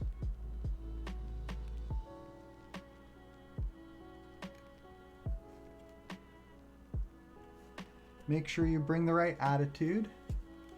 I think that bikes and buggies and flyers is still a good way to go, even though they reduce the number of each bug you can take basically from 9 to 3. I think that it's still really strong, and they reduced the number of flyers you can take down to 2 max. And I do think it was kind of sad that our army got handed those huge restrictions just because of one tournament victory by someone who was not well known. That seemed a little bit bitter of Games Workshop to me. Like, only well-known tournament winners are allowed to win tournaments. And if a nobody wins, then it must mean his list was broken. I don't think that's really true. He must have been a good player, but he didn't get any credit for being a good player. People just said, oh, he brought a good list that's unbeatable. That must be why he won. But y'all will have to let me know your opinion if you followed those developments. Making kind of a mess of this grid pattern here, but hey, like you say, it's painted by Orks, so it's okay if they're not the best artists. It's one of the other fun things about Orks. They're kind of forgiving in terms of painting the models. If your painting is a little bit messy, Orks is not a bad faction to choose. Also, Orks players are kind of funny in that we have a reputation for kind of mistreating our models, picking them up in whole handfuls, putting them down in a pile, things that Space Marine players basically never ever do.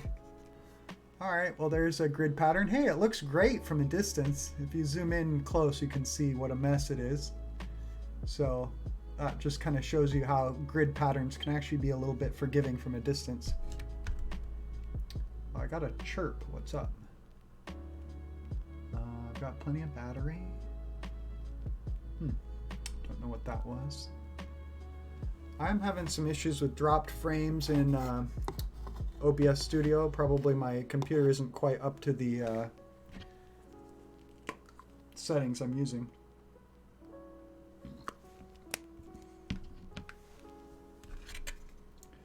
I was watching a video on YouTube today on troubleshooting OBS, but I haven't had time to really dive in and try and do some experimentation. think I'm going to try and fit just about as many squares into this armor panel. We're going to go with 3 rows vertically again.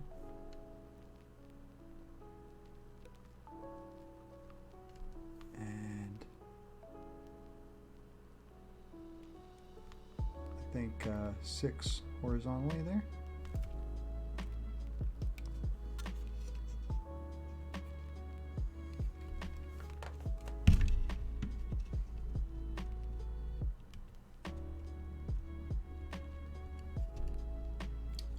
These little armor plates I added are made from plasticard, which is basically sheet plastic for hobbying, made by a company called Evergreen, I think. Just like the shipping company whose boat got trapped in the canal. Was that last year? It was kind of funny. Funny international disaster, and that fortunately nobody was really hurt, I don't think. Just a incredibly expensive interruption to international shipping for a few days.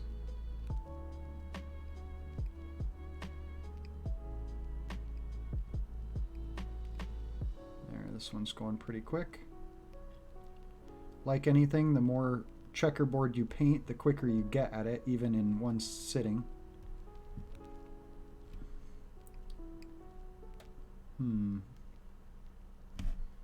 Again, I wasn't very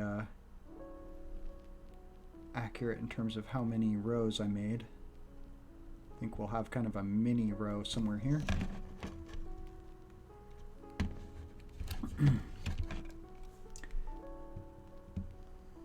Oh yeah, some other orc units that are quite good, besides the guys riding squigs that you might look at, and the buggies, are orc war bikers. They have basically attack bikes with guns mounted on them, and they're orcs, so they're still good in melee combat, but they also have a fair amount of shooting power, or DACA, and they also have the high movement that you look for in 9th edition to be able to get from one objective onto a different one in a single turn. So you could potentially go from holding your own objective and getting points for it to immediately charging onto an enemy objective and knocking them off of it and scoring that one the next turn. They don't have a huge amount of durability, but I think better than regular orc infantry. The main problem I see with orc warbikers, which also goes for the next unit I'm going to mention, is the actual cost of the models themselves. Orc warbikers, you used to be able to get them, I think, pretty cheap, and you still can get them secondhand from the Gorka Morka game or a few other sources, or just old out-of-date Warhammer 40k bikes. But like a new kit of war bikes, I think costs something like $45 US for 3 models. So it does not feel like a very efficient way to go about collecting an army. I did get a few. I got 3 off of eBay, which are ordered, and they're used and need some sort of restoration. But they're quite expensive kit to buy new. So there's that. I think on this one we're going to make white be the corner color.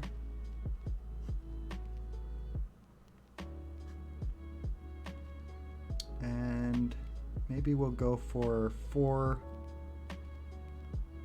vertical rows of boxes.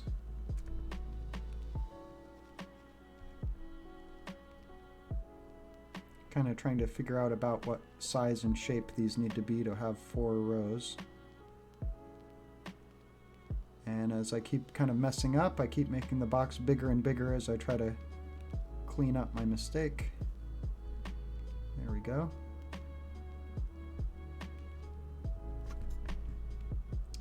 And then the other unit besides war bikers that I think are also in a pretty good place are Def Copters. Def Copter is a orc riding like a little mini open top personal helicopter, and it has a rocket launcher built into the front of it. So the rocket launcher has become a very good weapon, I think, in the new codex, especially when mounted on a vehicle, in that it can shoot 1 to 3 times, and it if it's mounted on a vehicle, it doesn't have a penalty for moving and shooting like if an infantry is carrying it. Well, that box came out pretty good. So Defcopters also look really good to me, but again, they're a pretty expensive model to get your hands on. I found a good deal on eBay the other night, and I did actually order a set of 5, I think, used, and I was able to get them for just about, I think, $13 each, which is a pretty good deal for Defcopters, because I'd say they're in pretty high demand because they're good in the game and they're cool models, and rocket launchers got a boost, and high speed units that can fight in melee are very good right now, and Defcopters I think fit that role. I think they fight in melee with a combination of the attacks by the pilot, but also the spinning blades of the actual copter itself. So that's kind of cool. Maybe it just fights with the spinning blades, but I think it gets maybe like 3 attacks or something. And if you're Goths, I think you still would be benefiting from extra hits on a 6 and extra attacks during the WA. So I think they could be quite strong. Hopefully you could hide them out of sight until the turn that they go charging into combat, because I think again they're not going to be the most durable unit. This one's looking good. Maybe I'll paint that little rivet so it doesn't stand out like that.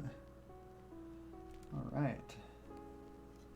And I'm using my paint almost not watered down at all for this, because I don't want to have to do multiple coats on such a high detail, you know, highly precise detail of the model.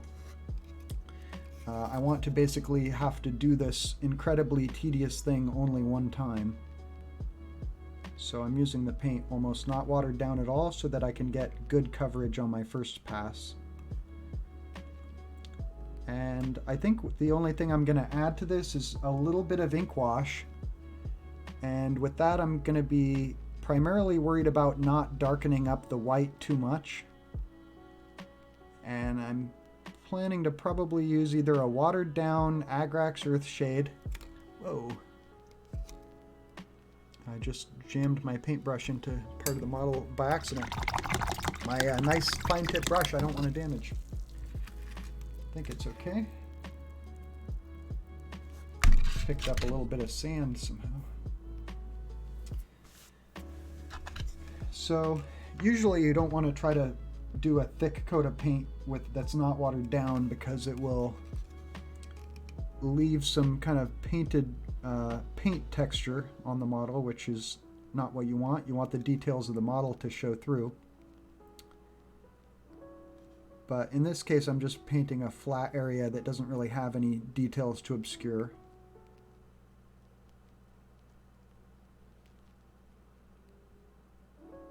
We're almost done. One more box. At least on this armor panel.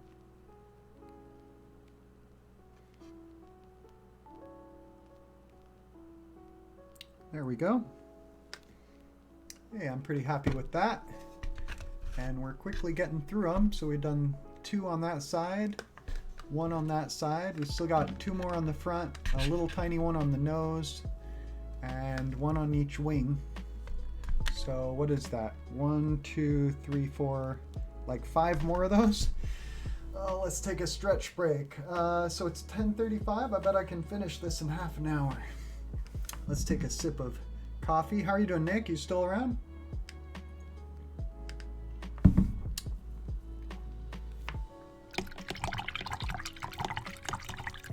Are you doing some hobby stuff tonight? I forget.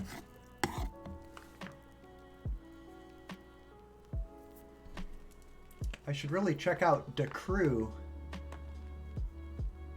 from the Unexpectables. That sounds really fun. I've got a whole bunch of grots to paint. These are secondhand goblins basically for my orcs I got. You can see them in the background with the red bases there.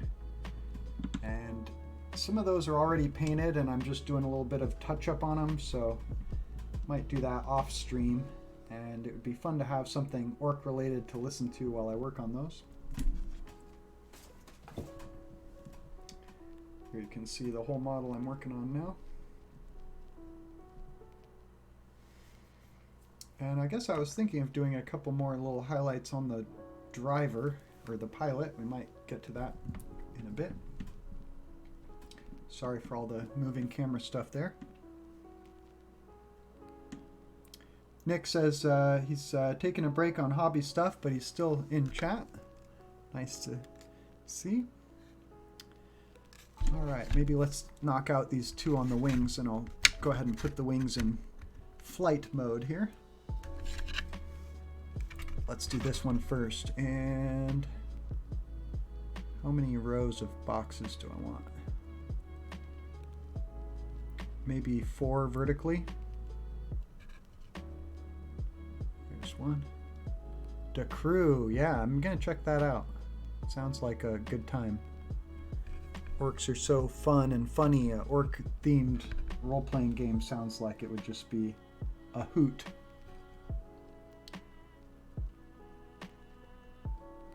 All right, there's one.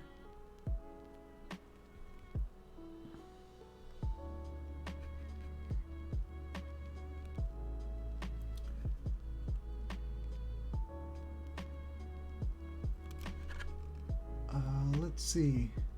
So I did have written down some people who are kind of in the orc community. I mean, I feel like orc players are some of the most fun and accepting and jovial groups of players to be a part of, which is part of why I wanted to become an orc player.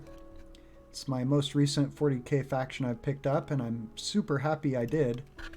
I would say orcs have become pretty much like my favorite 40k faction even. I have really been enjoying my Gene Stealer cults recently, at least in terms of painting them up. Playing them in the tabletop, they're kind of disadvantaged right now. It says finding the crew might take some scrolling through their menu. I bet I can search for it. I bet it'll come right up somehow. Where do you find the Unexpectables? Are they on YouTube, or do you have to go to some kind of podcast download service to find them?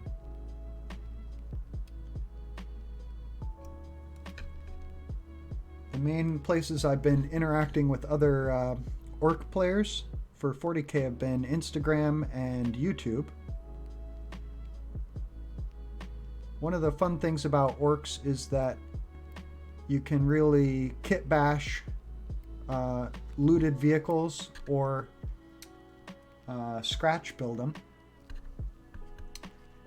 And one of the places that I've gotten a lot of helpful tips on scratch building from Plasticard have been on YouTube.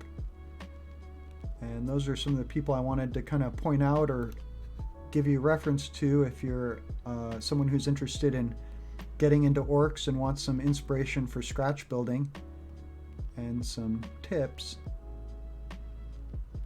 So if you do get into playing orcs, one of the people who you'll find in the community who's been really awesome and inspiring to me is 6 Plus Stevo. He actually started one of the most popular Facebook groups for orcs, which is called, I think, 40k Orc Community on Facebook. And I highly recommend joining that Facebook group if you play orcs.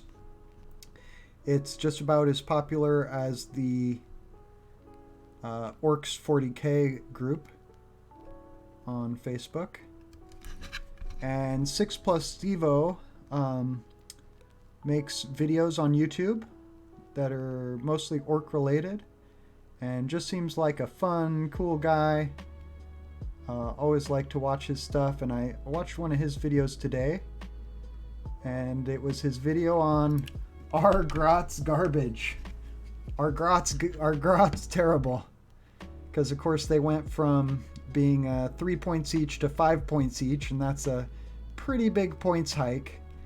And a lot of Orcs players are considering whether or not they're still worth having in your army list. Nick says the Unexpectables is on Podcatchers. He uses iTunes. Not sure if Decrew are up on YouTube or not, but maybe. Well, take a look. I have never used iTunes, being kind of a PC guy, or at least I haven't used it in ages. But I think it's available for PC, so that's an option. And then I use Android phone. Oh, my stream froze. Uh-oh. Will you let me know if it comes back, Nick? Am I back? I know I was dropping some frames sometimes. Getting like maybe a 2-second freeze once in a while.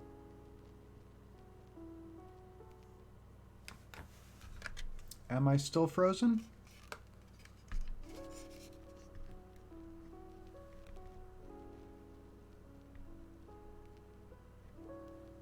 You'll have to let me know if I come back. Okay, it's back. Thanks, Nick. Sorry about that. Yeah, I've been having a little bit of trouble with my stream. Like, I've noticed some drop frames. And when I watched my own stream back the other day, I noticed maybe every 15 minutes or so I would get like a little 2 to 3 second freeze. One of them I had a really goofy facial expression too when it froze, so that was embarrassing. Sorry for the technical difficulties. At some point I do hope to start making some technological improvements to the stream. Once I can maybe get some donations or do a Patreon. Seemed like a Patreon would be a good way to go. I've been watching a guy on YouTube called Devin Nash, whose YouTube channel is basically all about streaming and streaming as a business and that kind of thing. And he said basically if your goal is to become a top-level streamer and make it big that way, then your chances of becoming the biggest streamer in the world are basically zero. But if you're trying to make a living as a streamer and you can get start a Patreon and get, say, 100 people giving you $10 a month, that could be enough to live on. And if your goal is to make it to like a full-time income while streaming, something like Patreon and having people directly support you in that way is probably your best chance of doing it, as opposed to counting on ad revenue. So that seemed like good advice. Well, I got a little bit lazy and went for super big grid on this top piece of armor. So just 2 rows of boxes, and I don't know if that looks as good, but it did make it go quicker. Let's just make it all one big box there. And I think I'm actually going to water this down a little bit just to kind of get it to cover that corner.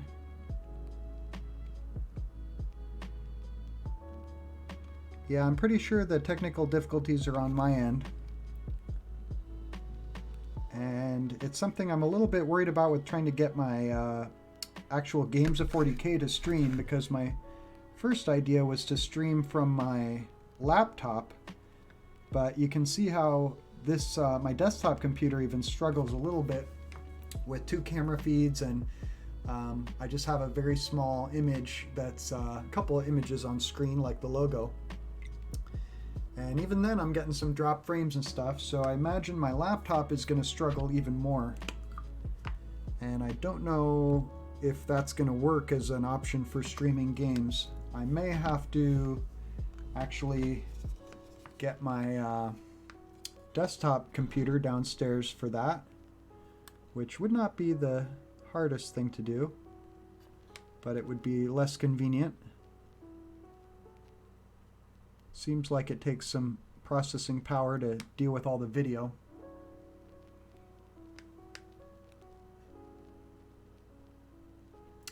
So some other YouTube people besides 6+ Stevo that I would recommend you check out. A couple of these are ones who, I guess these next three are all people who I found very inspiring for my scratch builds. So if you want to get into scratch building orc vehicles like Def Dreads, Battle Wagons, Grot Tanks, these are some people who are invaluable resources on YouTube. First up, I'm going to say Jersey Devil 1976.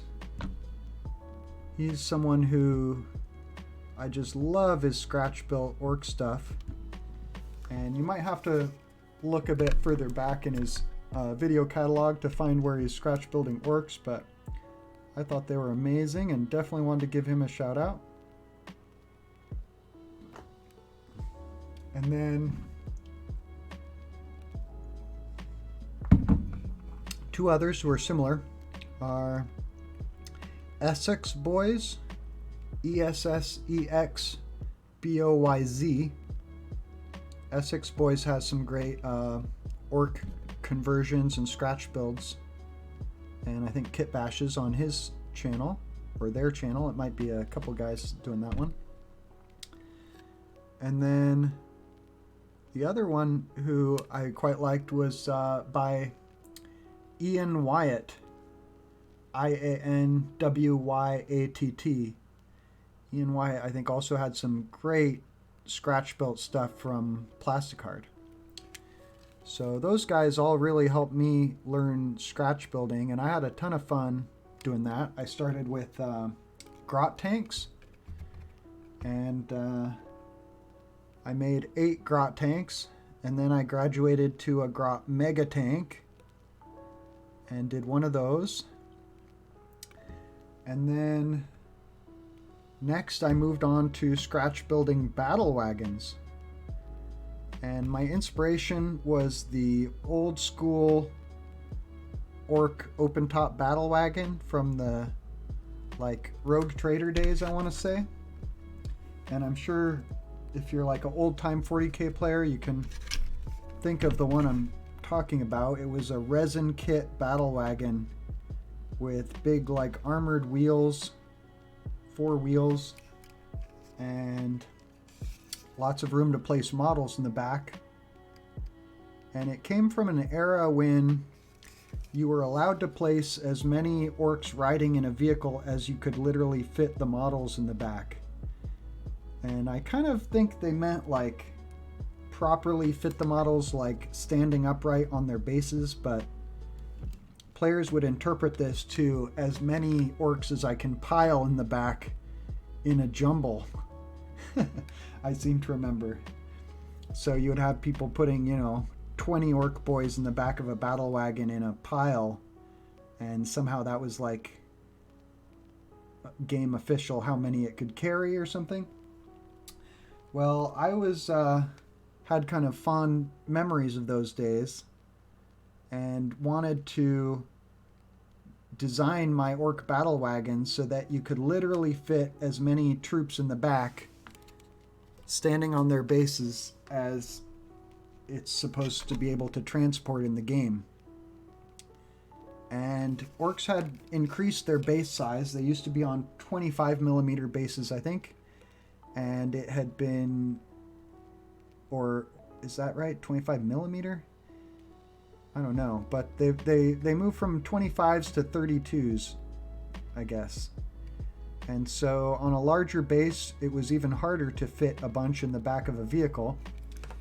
But I eventually made it work to where my battle wagons could carry 20 orc boys, which is their in-game capacity. And I did it by adding like a second level, kind of like a little balcony on the back of the battle wagon that could hold like 6 extra orcs. And then I would also have one riding on top of the turret. Had like a cannon turret on the front. Hey, we're getting close. I think just 2 more of these little armored panels to paint checker marks on, and then that part of the project is done. Let's go ahead and make these checker boards pretty big also so that it goes quick. My paint's a little watered down, but it's actually still looking good.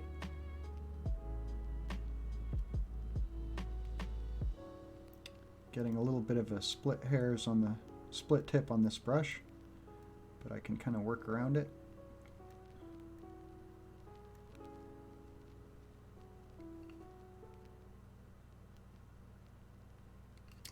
And then since I've been doing a new 40k related Instagram channel, which is also called Challenger Tabletop, I've been seeing some fun orc players on Instagram that I can recommend. A couple of the ones who have stood out to me are Let's Make It Orky. Orky spelled O-R-K-I-E. Seems to have a bunch of orc related content and seems to be a really fun person and channel. And then also Gobbo Girl, so G-O-B-B-O girl, but the O's are the number 0. And she paints a bunch of squigs. Squigs are like her theme. And I think because of that, a bunch of people send her squigs, and then she's got even more to paint. And I saw kind of an interview with her the other day. Maybe it was on, might have been on Turbidius' channel. But yeah, it seemed like a really nice person, so another fun one to check out. Well, that little checkerboard pattern ended up being at kind of an angle, but that's okay. Not exactly squares, they're more like little diamonds. Oh boy, on to the last one. 10:53, uh-oh, we're not even gonna finish in 4 hours. This is definitely gonna be my longest stream ever. But hey, cool model, cool topic. Talking about orcs, painting an orc X-Wing. If I was gonna have a long stream, I think this is not a bad one for it. Now, this is gonna be kind of a interesting little detail to have a grid on the front of this thing, but it's also not exactly a rectangular piece either, so I have to kind of decide, how do I want to do this? Maybe we'll make this side the black side on the corner.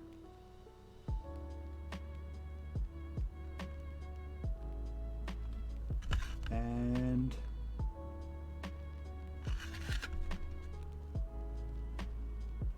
then I think the rest of it will be pretty uniform. This is the corner where the armor plate isn't really symmetrical. Guess we're having a hard time keeping this in frame because it's pokes out so much. There you go. Well, we're on the homeward stretch.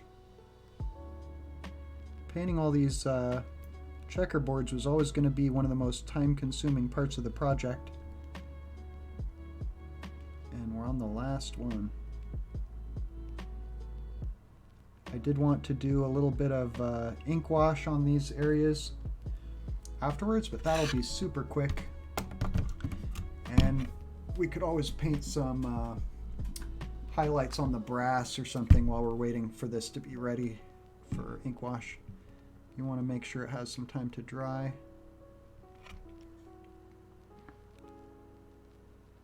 But literally just like 2 more boxes left. It's a good feeling to be getting to the end of this tedious detail work. And the last box. And I think there's really like no touch up to worry about. I mean, at least I'm not worried about touching any of this up. I think I'm pretty happy with it as it looks.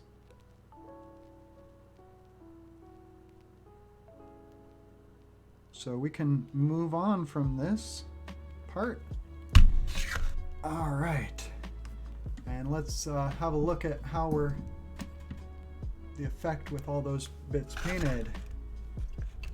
Open up the wings, and yeah, it's looking pretty cool. I'm happy with how it's coming along. Not a whole lot left to do. I think I'll finish the base off stream, just gluing some grass tufts to that. So all I really wanted to do still is let's do a couple little tiny highlights on the pilot with my Lauren Forest, just to make the green a little brighter, because we're only going to see him through a cockpit canopy and he's going to be a little bit hard to see, so we want to make him kind of stand out as much as we can. And adding a little bit of a brighter green is going to be one way to do that, because it's more of a lighter green, this one. Okay. Those little fingers. All right, that's about what I wanted to do in terms of highlights. And then I think I wanted to do a little bit of a dry brush with this brass scorpion on his engines. And I'm going to use a super big brush, but I also want to get the paint super dry for this dry brush, so that basically we just add a little bit of highlight. I'm not trying to paint on big areas with this brush. I just want to hit some of the raised edges, basically, to give kind of the impression of sunlight hitting these metal parts from above, bringing out some of the raised bumps.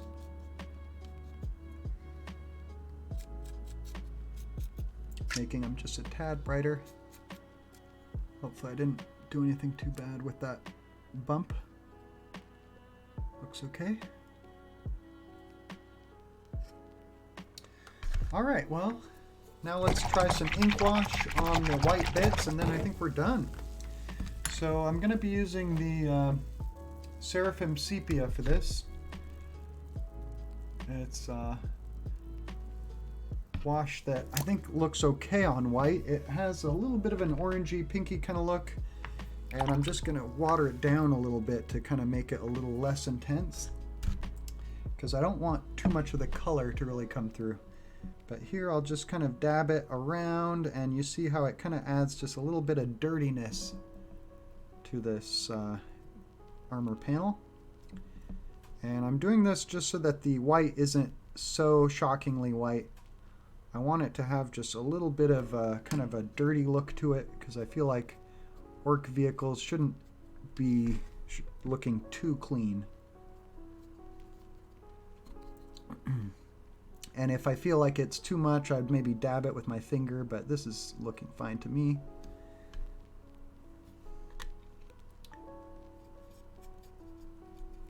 And it feels like kind of scary to be going over your nice white details with a ink wash that's changing the color and making it no longer white, but that's the effect I'm going for. And just trying not to overdo it. Like that was probably overdoing it, so I'm just going to dab it with my finger. And we're about there. I think just the nose is left, which is the last part I painted, so I'm just waiting till last to hit it so it has as much time to dry as possible.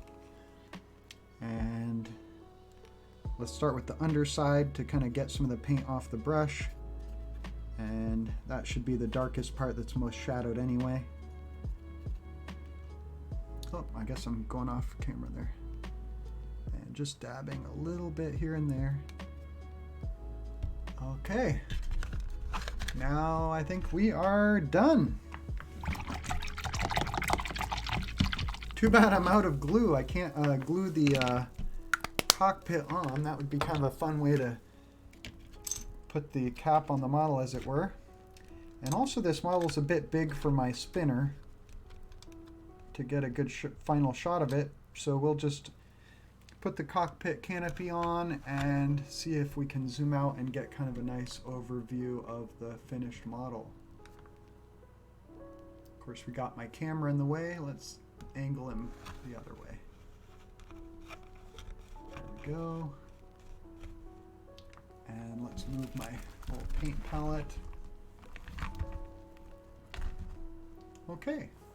Well, here is the, I'm going to call it finished X-Wing. Goth X-Wing with racing stripes and armor panels, and I added, of course, these little engine bits to make it a little more orky looking. And I hope you like it. We'll be painting a second one tomorrow as Orc Week continues. We got Orc projects lined up for Thursday and Friday this week. And hope to see you again then. And if you missed the video on Twitch, you'll be able to watch it on YouTube. If you're there, give me a thumbs up and follow my channel. And think about joining me on Twitch live 7 p.m. Wednesday, Thursday, Friday for painting live stream. Come and hang out with me.